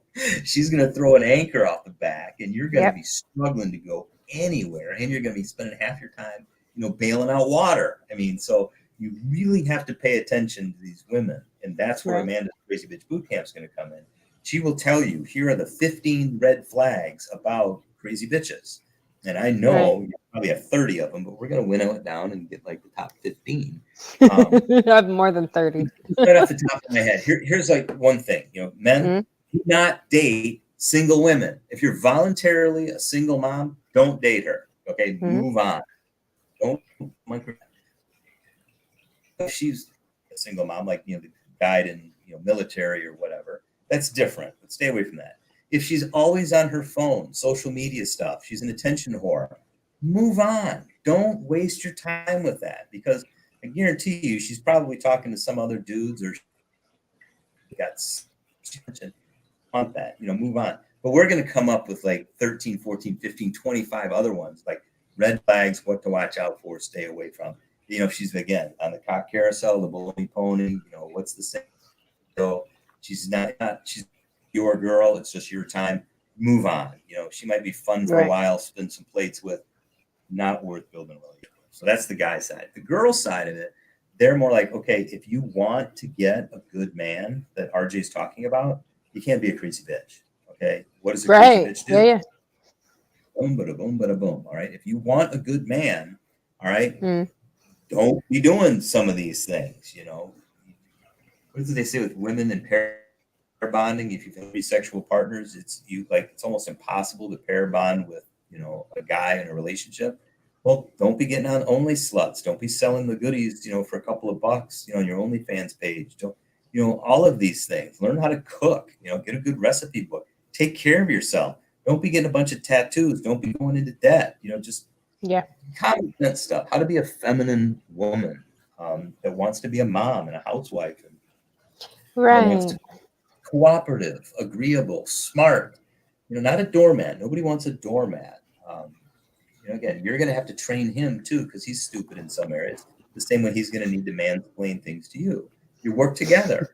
So it's not complicated. But what about the women who don't want to be married? They don't need a man. They're strong, independent. Their shit does not stink. Like everything that they do. Do it. And leave the rest of us alone. But they don't. All these women don't leave people alone because they have this inherent they have this displaced mommy energy and this inherent need to nurture, and it turns tyrannical. Like they never leave people alone. They spend their entire life like fucking with people, especially men. So well, that's part of the Crazy Bitch Boot Camp. It's like from a woman's thing. Listen, if you want to be that feminine woman, build something together with a guy, understand there are these crazy bitches that are going to try to, take you out. They're going to be breathing into you, love bomb you whenever you have difficulty in your relationship, which you will, because anything of value is hard. So you're going to have some hardships that you have to work through.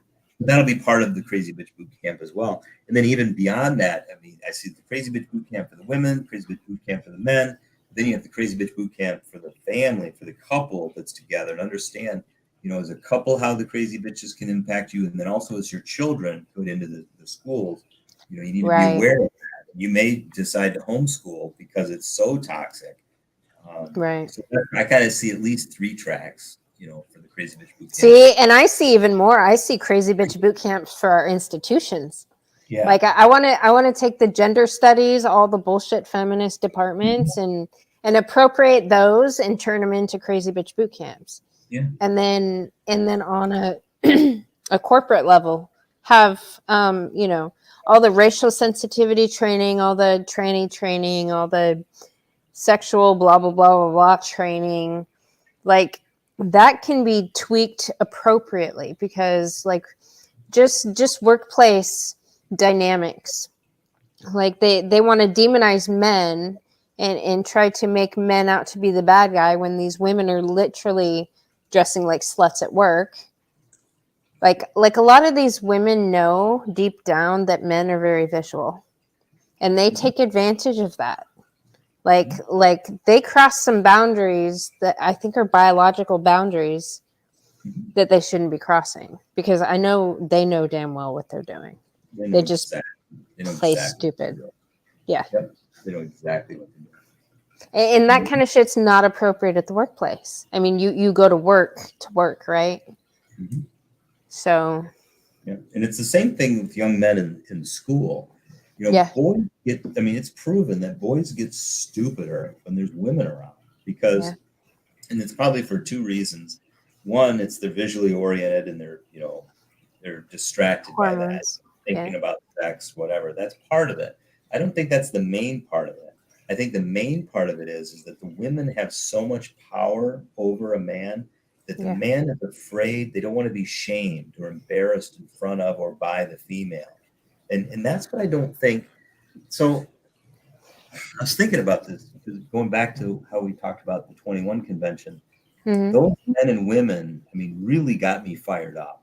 And you realize that when you have other men and women that are kind of in the battle and they're serious, and we're going to go take some ground, and we're going to make this happen.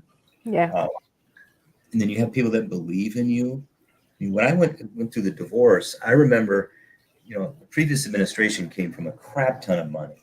And so all of these people that I thought were my friends, when the divorce happened, they all went with the family. The money is what they did. Right. But I still remember there were 2 men in particular that said, listen, we don't care what they said or what was going on. We're sticking with RJ. Now, and when that happened, when you go through a divorce, you feel like a loser, and everything's down around you, and you're worthless, and you're no good. But no, I'm standing with you. That made me feel like that's awesome. And the power that a woman has with men is the same kind of thing. When she has that attitude, like, you know what, no matter what, I believe in you. And he's going to screw up. Now, I'm not talking about him sleeping around or slapping or abusing or nothing like that. It's just he's going to do dumb things, and it's the way it is. But when she has the attitude, like, I believe in you. This is us. We're going to make it through this. I don't care what happens. I believe in you. That means so much to a man. He really will lay down his life and die. That's really the power that women have. And I don't think they understand they have power over a woman, but I don't think it's done in such a way where they realize it can really be used for good. They see how it can be used for evil. They can get men to do just about anything. Right. And that's the problem. Yeah. It's insidious. Because they're going to have influence one way or another, period, the end. Women, I feel like, are responsible for the heart of our society. Like the feelings, the emotions, like the hand that rocks the cradle, right? Yeah, yeah. And again, it's not that the influence is bad, okay? Right. You want to have as much power and influence as possible. And that's where I can't stand what the feminists are trying to do. To emasculate men, want men to be weak. Well, why? Yeah. Because when you're strong, you're dangerous, and they don't want danger. That's why they want to get rid of guns. Oh my gosh, that's unsafe, whatever. Well, it's not power and the danger that's the problem. It's the Right. character that you bring to it. It's like the women that Yeah. have the influence over men that can be used for good or evil. The same thing when a man is strong and dangerous, what's it Hmm. used for? So it's just like if you have a brick, I can throw a brick through a plate glass window. Well, that's a problem. I can use the same Right. brick and build a hospital. The brick is irrelevant. It's amoral. It doesn't get to choose. It's the character of the man Right. and the woman that get to choose that. And so that's why we need Right. to just, again, going back to evolution. If you have a hierarchy of morality of what's good and what's bad, anything goes. And that's what we're seeing. Everything goes right now. You think you're a Yeah. boy, you can be a boy. Even if you're a girl, you can be a cat or a fire truck. The Right. furries that put the freaking kitty litter in the Right. bathroom. Right. I mean, you should be slapping the parents. Like, this isn't a kid thing. This is a Yeah, parent thing. This is child. exactly. Exactly. Our parents, and see, that's something I've noticed that is taboo to do in our society is to criticize mothering. Oh, They of course. people are always like making excuses. Oh, she's doing the best she can. Blah blah blah blah blah blah blah. Like covering up for the mother in our society, even though in our society we have the most, like the highest saturation of failed, narcissistic, abusive, self-centered mothers that are having children and destroying them. Like so Yeah, and think like about it. biblically, well biblically, what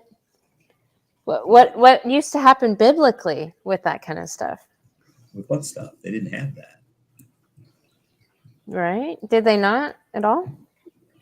You took care of It's those not in the people. Bible. Divorce. I mean, you can give her a certificate of divorce, I guess, but um, But women and, corrected women, right, in the past. yeah, I think that's a pretty common thing. Yeah. They'd shame them, or what was it, scarlet letter thing? They put an A around your neck if you were the adulteress. Yeah. Yeah, it's the whole mother dynamic. When they raise children without a father, I mean, you raise feminine boys. They're going to have the characteristics of that mom. The problem with that is that mom doesn't want to lose that little boy because she doesn't have a man in her life anyway, and the last thing Right. she wants to do is let the boy go. And so Right. she's always going to want to mother this kid. The problem with that is that a boy can never grow up until he leaves his mother. He has to physically and mentally separate from mom, or he will never become a man. And most women, that is just terrifying to see that little guy go. Hmm. It's destructive. And I always say that men grow up as soon as when they get married is when men usually grow up, and women grow up when they have a child. It's just two different, processes of maturity, I guess, Yeah. based on my experience. Hmm. But I think you're on the right track. I'm excited to see where it all goes. Yeah. When's the first, Crazy Bitch Boot Camp going to come out? Do you have a date? No, I don't know. It's still an idea at this point.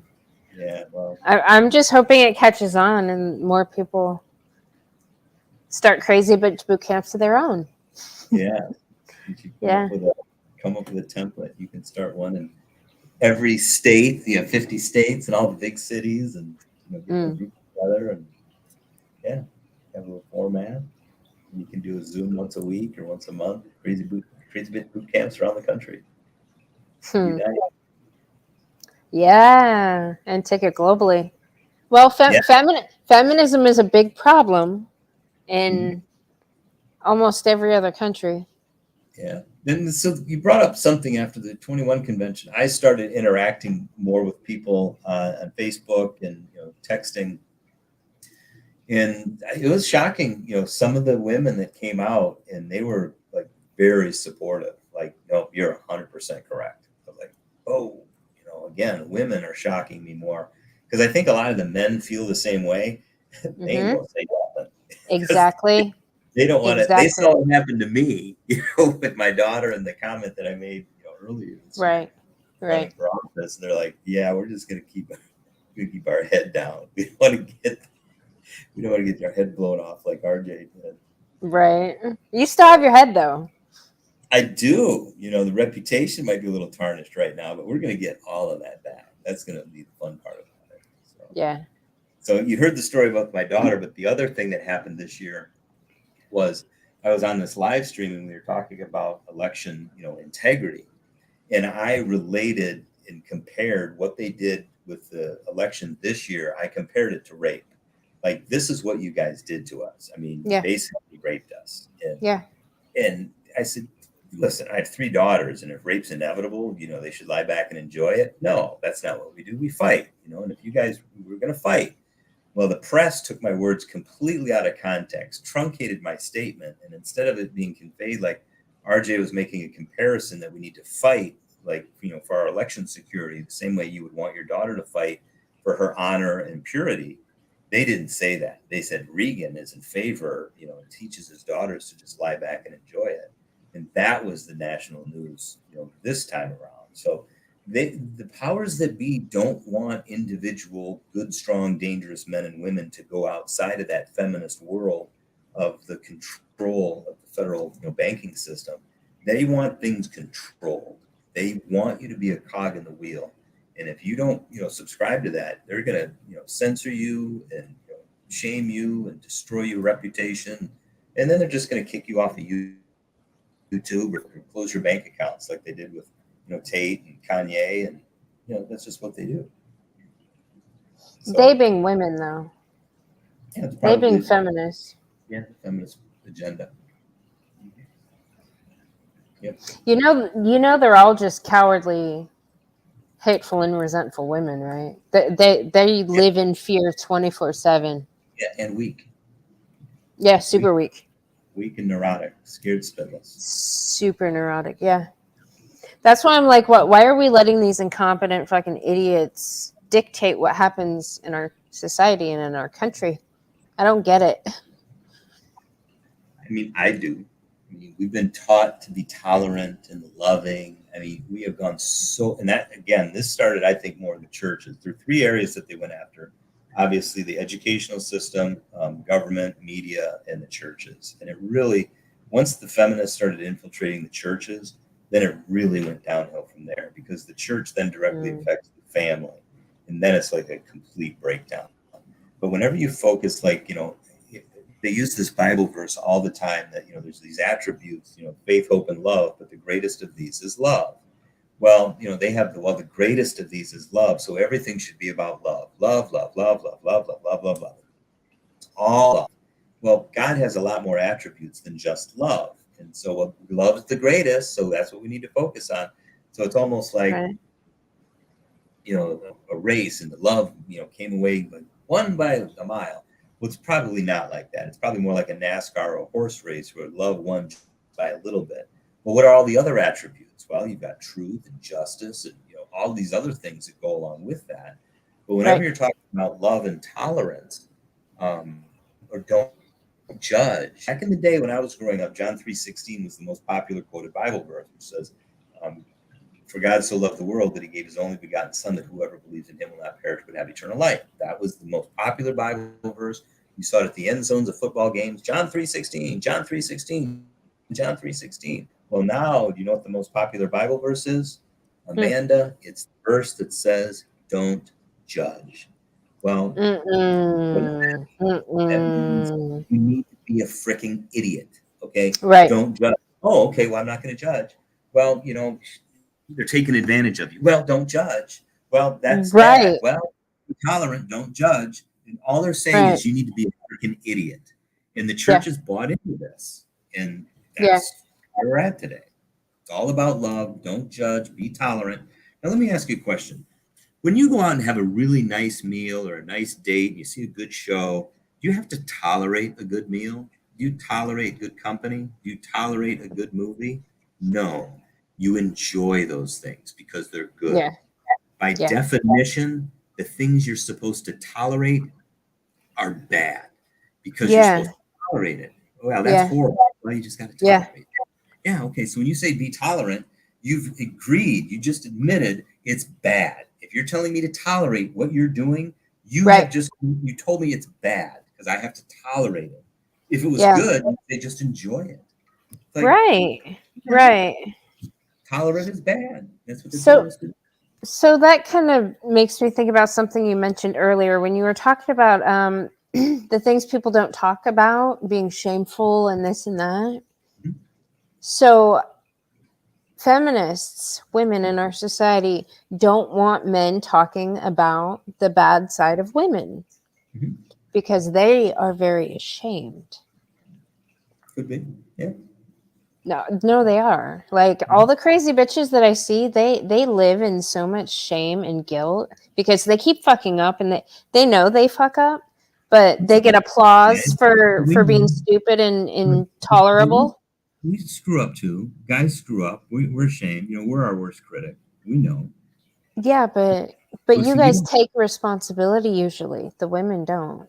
Well, yeah, because we're supposed to and we're forced to, and women have a free pass and they get a get out of jail free card for everything. Yes. I mean, there's Yes. no accountability for females today.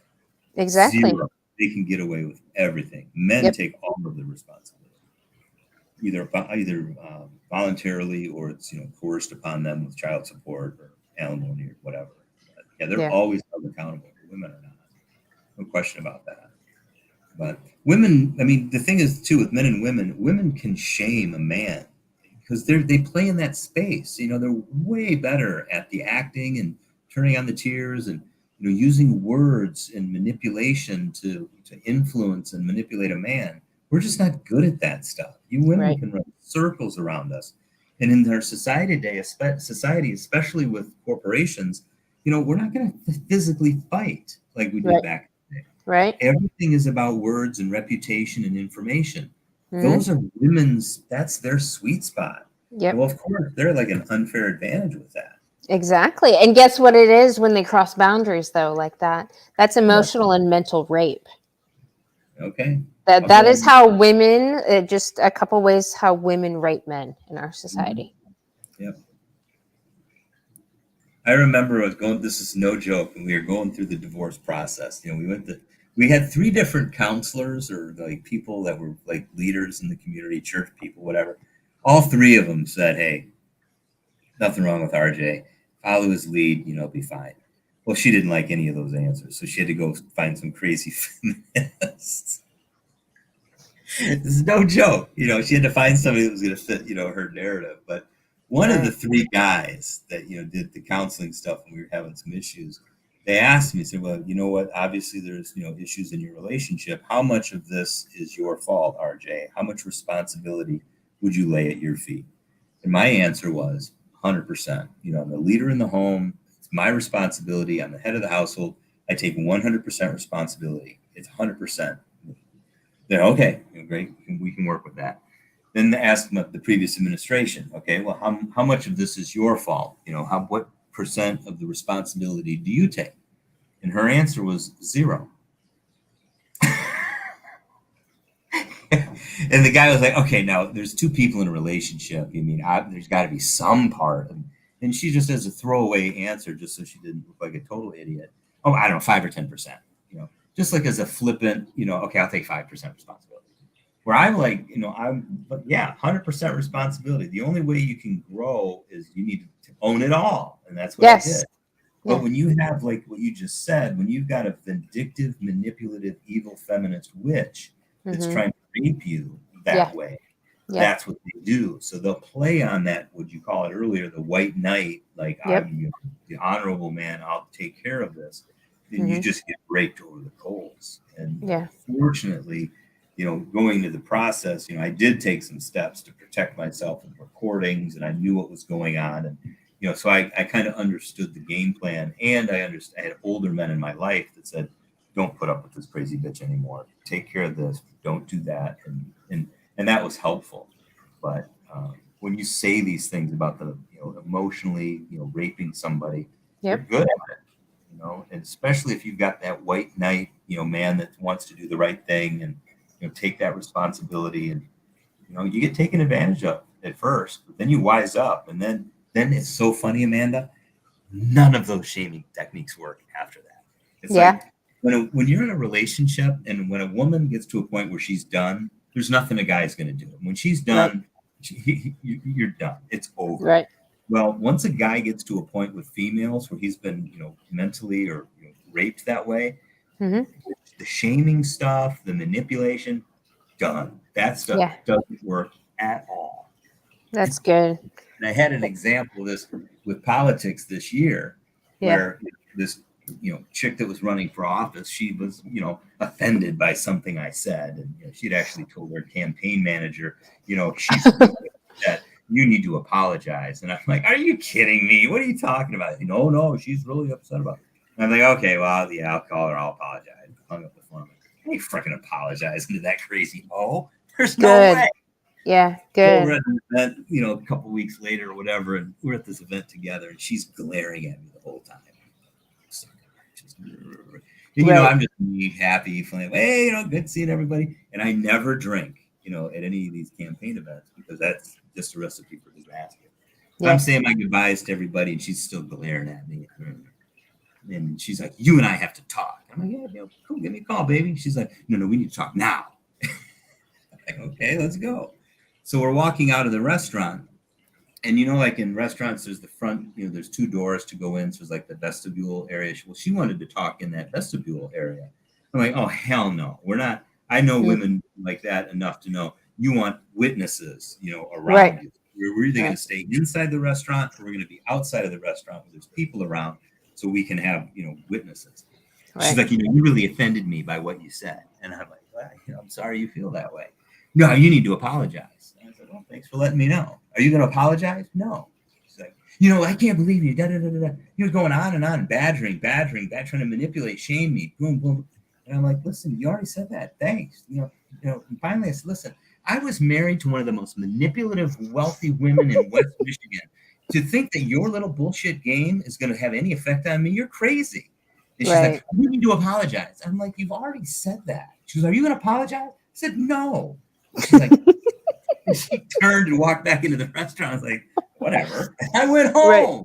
But like, once a guy gets battle tested with the manipulation from a crazy women, you're done. You don't put up with any of their bullshit anymore at all. And so that's part of the crazy bitch boot camp is men that haven't been battle tested, like good training things to understand this is how women will try to manipulate you. And you just have to basically shut them down and say, and if you've got a mission, that's what's the key. If a man has a mission, he's much better to withstand a lot of that crazy bitchery. He'll just basically say, listen, you are not that important to me. You're important. You could be a real good, you can be a really romantic character. You're not my primary interest. Interest is my mission. And if you're not going to be on board to help me with my mission, I have no use for you. So you go take your crazy bitchery somewhere else. It's not going to affect me here. But that's on the man. He needs to have it. Yeah, but because, I mean, my son, for instance, he just turned 18. I mean, there's not a crazy bitch alive that can stand up to him, like that can manipulate him in a way that would be beneficial. Oh yeah, his whole life. Like I've been very adamant because my mom was a crazy bitch, and I've put him. I've made sure he knows about her, has been around her. He knows different dynamics that she's done with family members. I mean, even just random teachers were learning lessons for him. Mm-hmm. But a lot of young men don't get that. A lot of men don't learn how to set up boundaries for themselves. Mm-hmm. Like, and not let people invade them emotionally or penetrate their emotions or their mental, like, because crazy bitches are really damn good at that. They will see an injury and they'll fucking poke at it and twist and like we need to help some of the younger dudes, definitely, because I don't even with his friend group and his age, there's not a lot of guys that are very aware of people and human nature. And but why would they be unless they're trained and taught? Right. There's no way. Like I said, women are they're better at it. They learn, they've understood it at a very young age. I think I was shocked in middle school You all are so freaking mean to each other in middle school. The girls, it's unfreaking Yeah. believable. Yeah. Toxic. And I don't think it changes the older they get. They just do a better job of hiding it. It's Mm, toxic, toxic, toxic. And guys are yeah. just stupid, they'll see something cute and wiggles, and that's all they're thinking about. And Yeah, that's they the thing. don't see all the stuff in the background that they're doing. Yeah, and that's exactly right. And see, I used to live in a sorority house. My senior year in college, I was the houseboy, and I was like in the club because I was there all the time. I was like one of their brothers, and I learned so much about women, and they were worse than the fraternity guys. I mean, the stuff Mm, they talked about and did, I was like, oh my gosh, you're worse than the dudes are. It was unbelievable. yeah. But see, that's also the real value. If a guy has a good woman, alongside of him, she really acts like a minesweeper or a radar detector because she knows what these crazy bitches are doing, and she understands like how men might manipulate him as well in your family, and that's what's really good. So if you have that good, honorable, good, strong, dangerous woman that can Yeah. help protect, I mean, so you've got the protection from the mental side and the relationship side, but also from the sex side. I think it's one of the most destructive things a female can do, especially in a marriage relationship, where she withholds sex from him. Because that's a huge, not the most important thing, but it's pretty damn important. And Yeah. how many guys, happy wife, happy life. I'm on the couch again tonight. I'm in the doghouse, and Yeah. she's got the testicle lockbox locked up. I mean, that's just so toxic. It's Yeah. just, it really is. But if you Yeah. have a good woman, I don't know. I don't think we're talking about anything new than, issue for thousands and thousands. Do you think it's been an issue like it is today, though?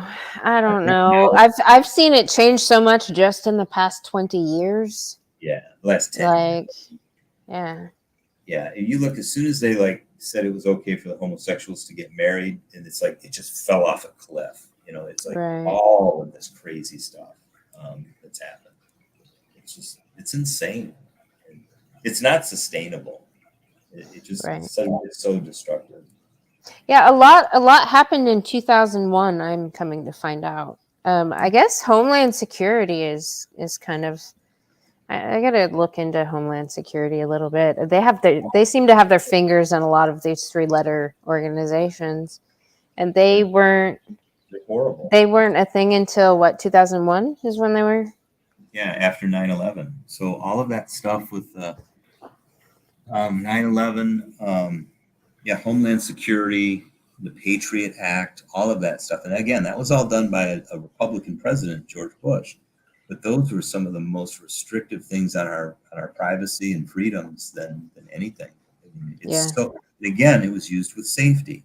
Well, we want to protect, on an airplane. So then you had to go through all this TSA nonsense. And I remember the Grand Rapids Airport, they actually had barricade things set up. So before you could even get to the airport, you had to go through a checkpoint. It's like you're in Beirut in a war right, zone. I mean, it was right. insane.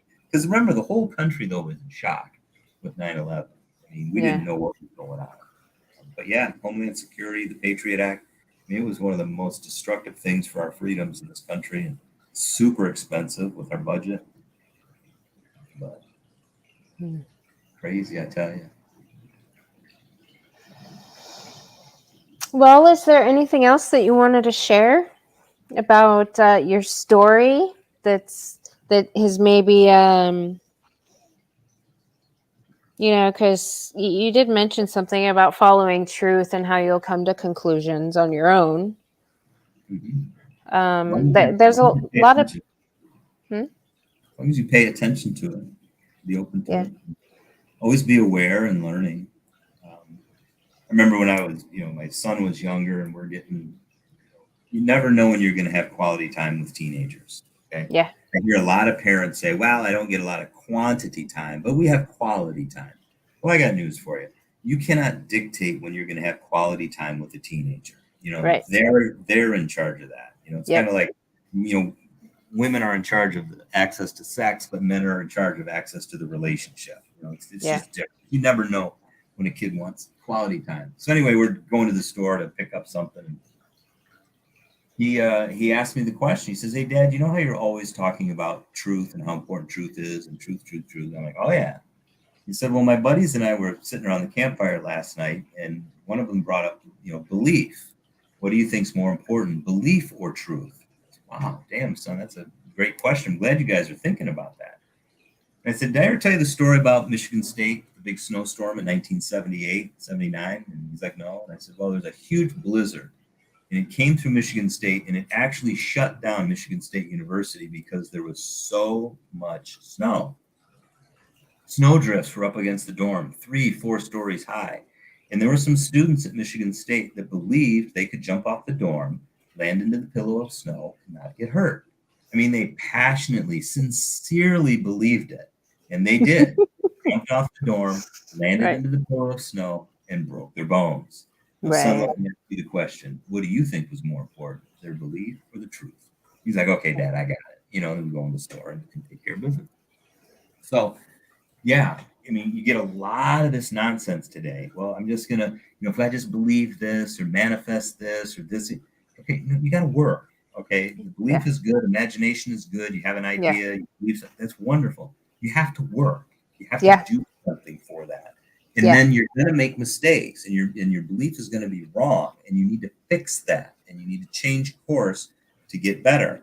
If you keep bumping your head against the wall and you're not, well, it's got to be this way. It's got to be this way. It's like, well, no, it's not that way. You need to change. And Hmm. so that's what I mean by the truth. Being aware, always being courageous, lean into it, and then make, early detection, early correction, and shift. And you just keep moving. So Harley said she's not in Michigan anymore, but she supports you. Keep fighting and don't let them win. thanks, Lucy. You're a good one, Yeah, Lucy. it's Harley. Actually, after our stream, we're gonna do a stream. So You and Lucy are? yeah, yeah. Well, we have some crazy bitches in the LGBTQ arena to sort out. So Well, good luck with that. she's quite the trooper. Good luck with that. Yeah, Well, thank you so much. This was a lot of fun, Amanda. But yeah. you And you're gonna start a podcast, right? yeah, I've got to come up with a name for the channel and see what we're going to do with that. But yeah, do something, and I think it'll be fun. Yeah. Well, when you start it, I will definitely share it Thank for you. sure. Will you be a guest too? Will you come on? Absolutely. Will you have the update on Crazy Bitch Boot Camps? Yeah. Well, I got to talk to the Crazy Bitch Boot Camp director. Okay. Camp director. Yeah, the camp director. Camp director for Crazy Bitch Boot Camp. Yeah. Yeah. That's Yeah. funny. Well, thank you so much. It's a lot of fun. I really appreciate you and getting to know you and Yeah. down in Orlando, and it'll be a fun process. Yeah. So, We got a lot of work to do, man. yeah, but it'll be fun. Just picking weeds one at a time. Yeah. Oh, Hermit's in Michigan too. Crazy Bitch Boot Camp, though, is going to be like Roundup. And just go Yeah. one fell swoop. Yep. Like the witch trials. All right. Yeah. You done with me? Well, is there anything else? I know you've been traveling, and I know it's late where you're at. So Yes. I mean, what time is it? 11? Yeah, I'm traveling. I'll be in New Hampshire tomorrow and then Charlotte and then back up in Michigan. But yeah, I don't think so right now. I'm working on a rewrite of my first book. I just finished my third book, Belief. So that's now out. We're going to start doing the promotion on that. And then I'm going to rewrite the first one, for the ideas for men to get better. I need to come up with a new title for that, but that hopefully will be coming out around Christmas time. So we got a lot of little irons in the fire, and I want to help you with this Crazy Bitch Boot Camp and develop that idea. And, yeah. The thing that we do is, and this is why what we do is going to be more sustainable, is because we have fun. Yeah. And we have a sense of humor where most liberals these progressive leftists, there is zero sense of humor. I mean, Right. it is just, it is so toxic how they live. And Yeah. we just have fun and joke. Crazy bitches don't have a sense of humor. Yeah, That's a red flag. but you know why? It's because they're not secure. They're so insecure. I mean, Yeah. only the secure can be humble. Only the secure can have a sense of humor. Only the Yeah. secure can afford it. I mean, if you're that insecure, you can't afford to be flippant or have a sense of humor with things. Mm. Too So risky. are you saying it's like a place in society type of security or finance? Because a lot of these crazy bitches are very financially secure. Yeah, it's nothing to do with finances. You actually, I learned this being married to a very wealthy family. You're actually more insecure the more money you have in many respects. Financially, you're fine. You can buy, anything, health issues, you can buy the best doctors, clothes, no problem, homes, cars. That's not the issue. But that's not the most important thing for people. Once you have a certain degree of money, your bills are covered, you have a safe place to live, extra money isn't going to do anything but cause more problems for you. Your happiness level, it like caps out at a certain dollar amount. I think it's at like $80,000. Once you get to $80,000, anything above that, you're not any more happy. Just because the more money you have, the more problems you're going to have with it. Yeah, you have more opportunities and more joy, but you also have more problems that go with it. But the Right. number one problem that people with a lot of money have is they never really know who their friends are. Why are you with me? Is it because of the money, Right. the influence? What?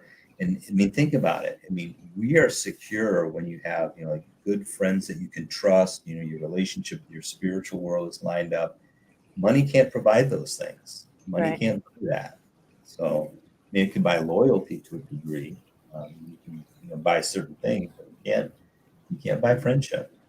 And you just Yeah. never know. So you're always insecure. I mean, think about that. Think about your Mm. life. You really don't know who your friends are. That's not a very secure place to be. Yeah, I couldn't imagine that. Now, for me, you go through a divorce, and especially the one that I went through, the men that stuck with me, and now, so the men that stuck with me through the divorce, and the men that stuck with me, men and women that stuck with me through the elections, especially with the toxic stuff of being in the public, Hmm. with the news, if they've stuck with me through those things, pretty much, they'll take a bullet. They won't just bury the body. They'll take care of the body and then bury it for me. I Yeah. mean, that's a very secure place to be. Yeah.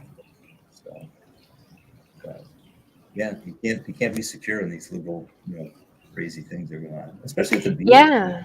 Yeah, because they're constantly making sure nobody steps out of line. Like people aren't allowed to have an individuality in those cults. Mhm. Like, so they really can't be themselves 100%. They can't speak the truth. They can speak their truth, which has to align with the cult's truth. Like, Right. And see, that was always a discussion I had with my children growing up. The debate at the time was something along the lines, there's no such thing as truth, or truth is relative. I'm sure you've right. heard that argument before. Well, Yeah. everybody knows that's nonsense. Everybody knows there's absolute truth. The real question is who gets to define truth? So, for Right. example, if you were to go onto any college campus and you were to call out crazy bitches and you were to talk about how, the Bible is true and evolution is a farce and, all of the things that are, and abortion should be illegal, you're going to get kicked off that campus so fast because that's going against what they say is true. Their absolute truth is the exact opposite of that, but it's absolute. It's not relative in their mind. It's 100% absolute truth. And so that was the point, is that of course, there's absolute truth. It's who gets to define it. And my point with that is, well, truth is self-evident. You should be able to run it up the flagpole. Let's peer review it. Let's, debate it.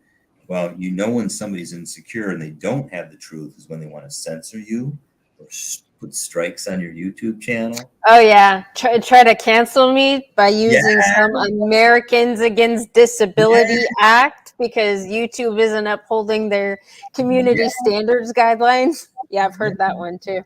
yeah, exactly. The craziest bitches, man. craziest of bitches. They are funny. Yeah. Man, but they get really creative and very determined. I'm like, man, if you can target that kind of energy and that drive towards something better, like instead of trying to destroy the truth. See, that's what I see they do. They try to destroy the truth. They use all these tactics and they're very motivated to destroy the truth. And they spend a lot of time working on this. I'm like, man, But you can't destroy truth. That's what's funny. yeah, I that's mean, why they'll Winston Churchill, lose. exactly. And Winston Churchill had a great quote. He was one of my favorite, world leaders. He said, "The truth is incontrovertible. Malice may attack it, ignorance may deride it, but in the end, there it is." I mean, you can manipulate, malice, deride truth all you want, but you're not going to get rid of it because it's truth. It is what it is. It's funny you say malice. That's one of these crazy bitches' nicknames. But it is. It's Yeah, intentional. it And is. that's what It I is. think. Churchill was World War II, so we're talking 80 years ago. Mhm. Nothing has changed. There's Right. always malice. It's always see, the thing is that evil is always going to attack good. It's Yeah. always been that way, and it's never going to change. So we're never going to fix it, okay, ever. Okay. But what we can do is we can push back against it, and that's what we're supposed to do. It's kind of like taking care of your garden. You're always going to get weeds in your garden, always. But you have to pick them. You have to go after them because if you don't, the weeds are going to overtake your garden. But you're Mhm. constantly going to be fighting them all the time. That's Yeah. just part of life. That's the struggle. And the only reason you'll continue to do that is if you have a high enough goal, a high enough mission, a high enough meaning that makes all of that worthwhile. And that's what Yeah. the 21 Summit did for me. That helped reignite. I mean, I already had kind of that fire in my belly, but Yeah. this kind of reignited it and kind of stoked it. I guess that's a better word. It stoked the fire in my belly and said, all right, you need to get out and do this now. All right, it's Yeah. time. And that's meaningful for me. That's the stuff. When I'm on my deathbed, I want to be able to look back and say, you know what? There's a whole freaking platoon of men that I was able to impact and influence so they could protect themselves against crazy bitches, build Yeah. their own family, develop their own dynasty, their own legacy to perpetuate the goodness, the morality, the strength, the dignity of a human being. Yeah. That's what's going to be, powerful for me. And I Yeah. have so much belief in the marriage, the institution of marriage. That's why I'm never going to get married again. Because my vow was to that one person, I promised forever till death do us part.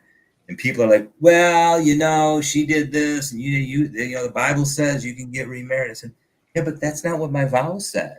My vow didn't have an asterisk like, well, if she does this and if she divorces me, then you can go get remarried. Right. That's not what I said. And if we're going to do that, we should just change the vows right now for everybody. I promise Right. to stay with you until I don't feel like it anymore. At least we're being honest, Right. right? When Right. death do us part, for richer, for poor, better, for worse, that means all of the crap. So that's why I'm like, I'm MGTOW, right? No marriage, no more kids, my own residence. So, but I Yeah. can help train other men, not fall into the traps that I did. Yeah. And my white knightism, I mean, if I did things differently, I guarantee you we'd still be married. Guaranteed. Yeah. But because I was too weak in some areas and allowed some of that manipulation to happen. You give away some of this and you let some stuff, and all of a sudden foundations are, ruined. And, oh, you're not putting that genie back in the bottle. Right.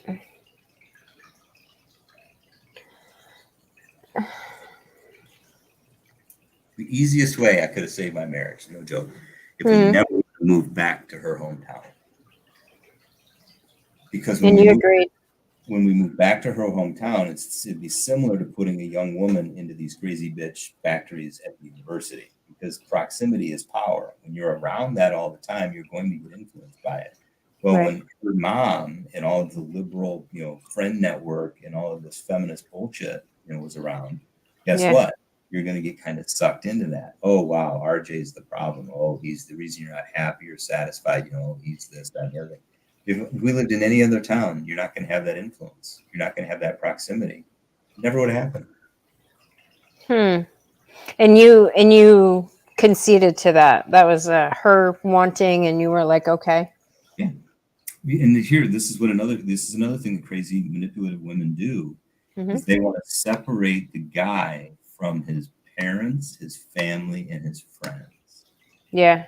As I look back, you can see that's exactly what was going on. Yeah. Calling my mom a robot. Your dad's this. They're not a good influence on the children. We should probably not spend as much time over there.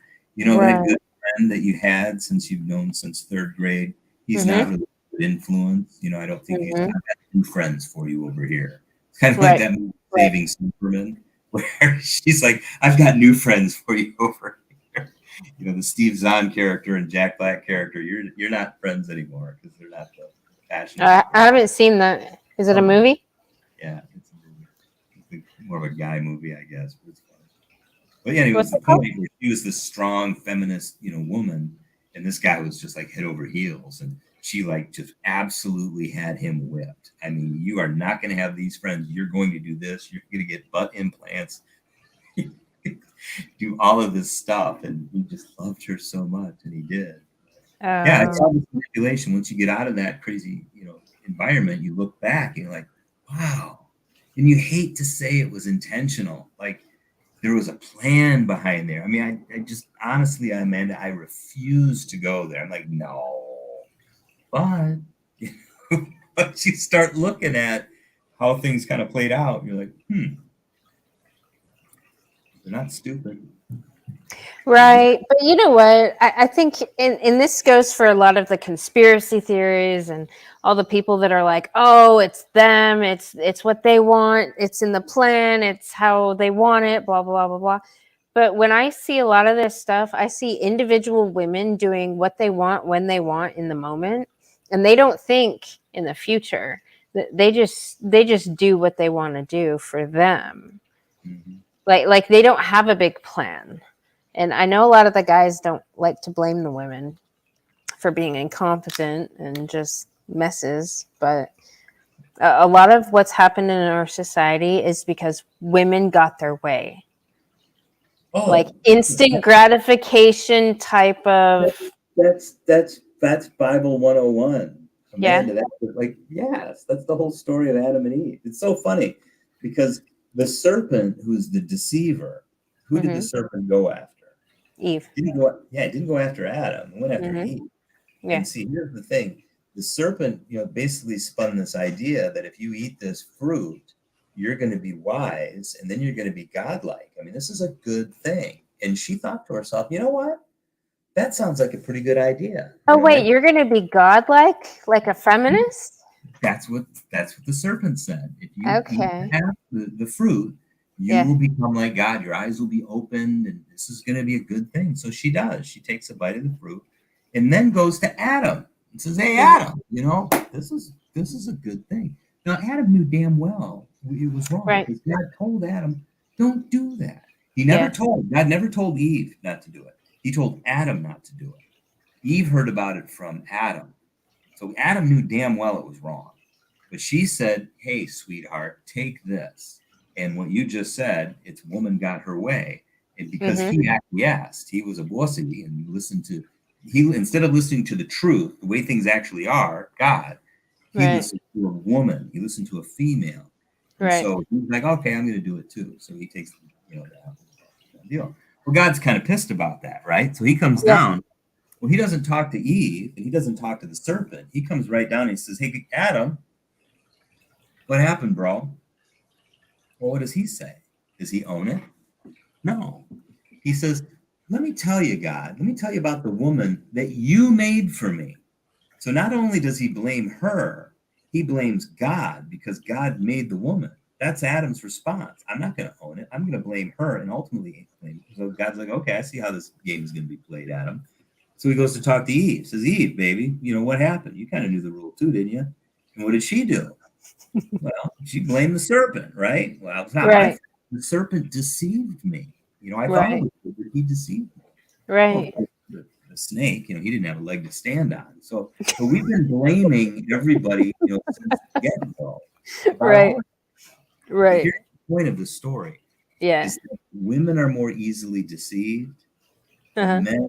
men are more likely to do it knowing it's wrong. They'll do it anyway. They're not deceived. They know it's wrong, and they're just going to go headlong and do it. Well, women Women, can get men to do things that are wrong. they can do that too, and the man will know it's wrong, and he'll do it anyway. Yeah. Women, they'll want to know, no, this is good. I'm doing it for my health or my mental stability or my self care or Yep. whatever nonsense. Yep. Yep. And then, going back to what you said, I don't know if this will get censored or not, but if you think about it, so women are more neurotic than men are. They're more Yeah. Statistically. Yeah. Yes, then take it to the Black community.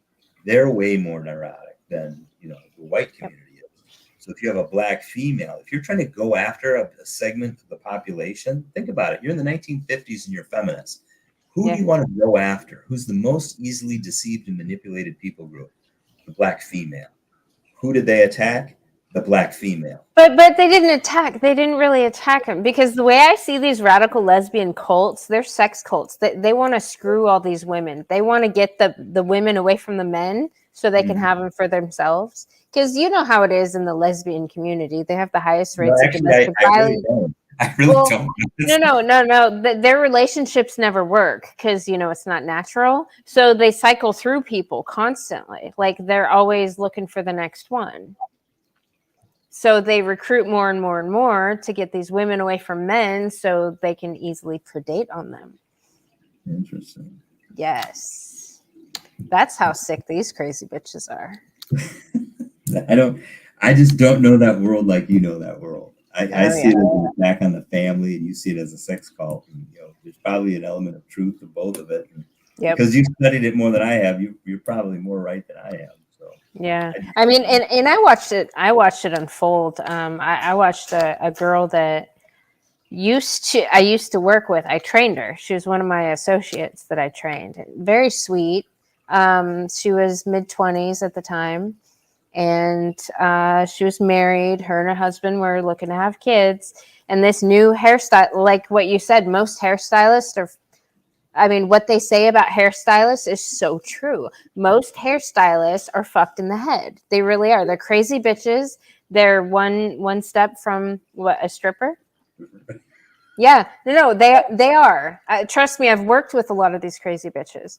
So this one hairstylist started working at our salon, and she gravitated towards my associate and started off with the love bombing and all the things, and you should go out with me and my wife. And I was like, hey, you stay away from those two, because they want to sleep with you, point blank. They want to do you. Like, and she's like, oh no, she's just nice. No. Long story short, after a couple years, they became friends. They started taking her out a lot, pissed her husband off. They started fighting. Then they got divorced. Sure shit, I saw her, because, Twitter, if somebody with your phone, like somebody in your contacts, makes a Twitter account, you'll get a notification on Twitter. Well, I got a notification saying this other name is on Twitter now, and I click on it, and there's some OnlyFans shit. I'm like, this used to be a little young, meek, very naive, very grounded, came from a good family, like, was married. This is what happened, all because of her friend choice. And I told her from the beginning, I'm like, stay the fuck away from that crazy bitch. Like they want to do you. That's all they want. They want to get you drunk, because I could see the predation in them and the manipulation and the things. Because, when people joke, they're like, oh my God, blah, blah, blah, blah, blah. Oh, just kidding. Truth comes out in jokes. Right? I'm like, dude, it's gross. Like, don't go there. So she went there and destroyed. She had an Only Sluts page. Now she has an Only Sluts page. Yeah. But environment is so important. Environment is so damn important. Yeah. So. And your friends. Yeah. Mm-hmm. All right. I'm done with you. Are you done with me? I'm done with you. All right.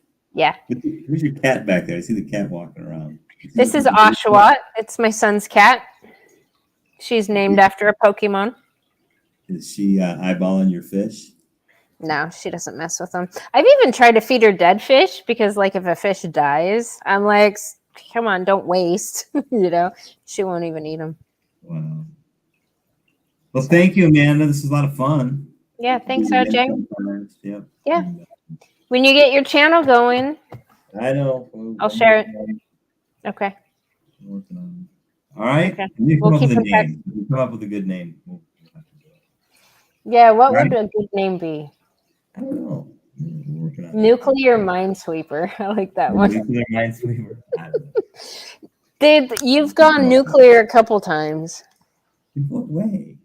Well, okay, Yeah, society well, went first of all, nuclear on you a couple times. yeah, that's just because I spoke the truth. I mean, that's the thing. I know. I didn't bow down to their whatever, Yeah. their nonsense.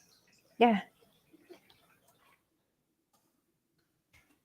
Crazy. Oh, I'm gonna end this one and then start up a new stream, me and Harley, after this. All right, you're a good woman, Amanda. Thank you. Thank you, RJ. It was good to meet you, and I'm excited to see what you're gonna do from here on out. And then next year you'll be there, right? That's the plan. Okay, cool. All right. All right, Take care. Ciao. bye. All right. That was RJ.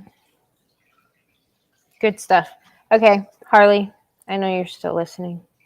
I'm going to end this and start up a new one for us, okay? I'll see you in a few minutes. Hi, Marie.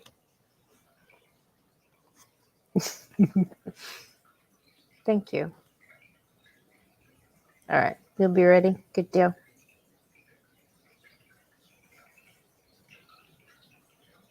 RJ Primo said, have a good night. All right, bye, y'all. See you in a few.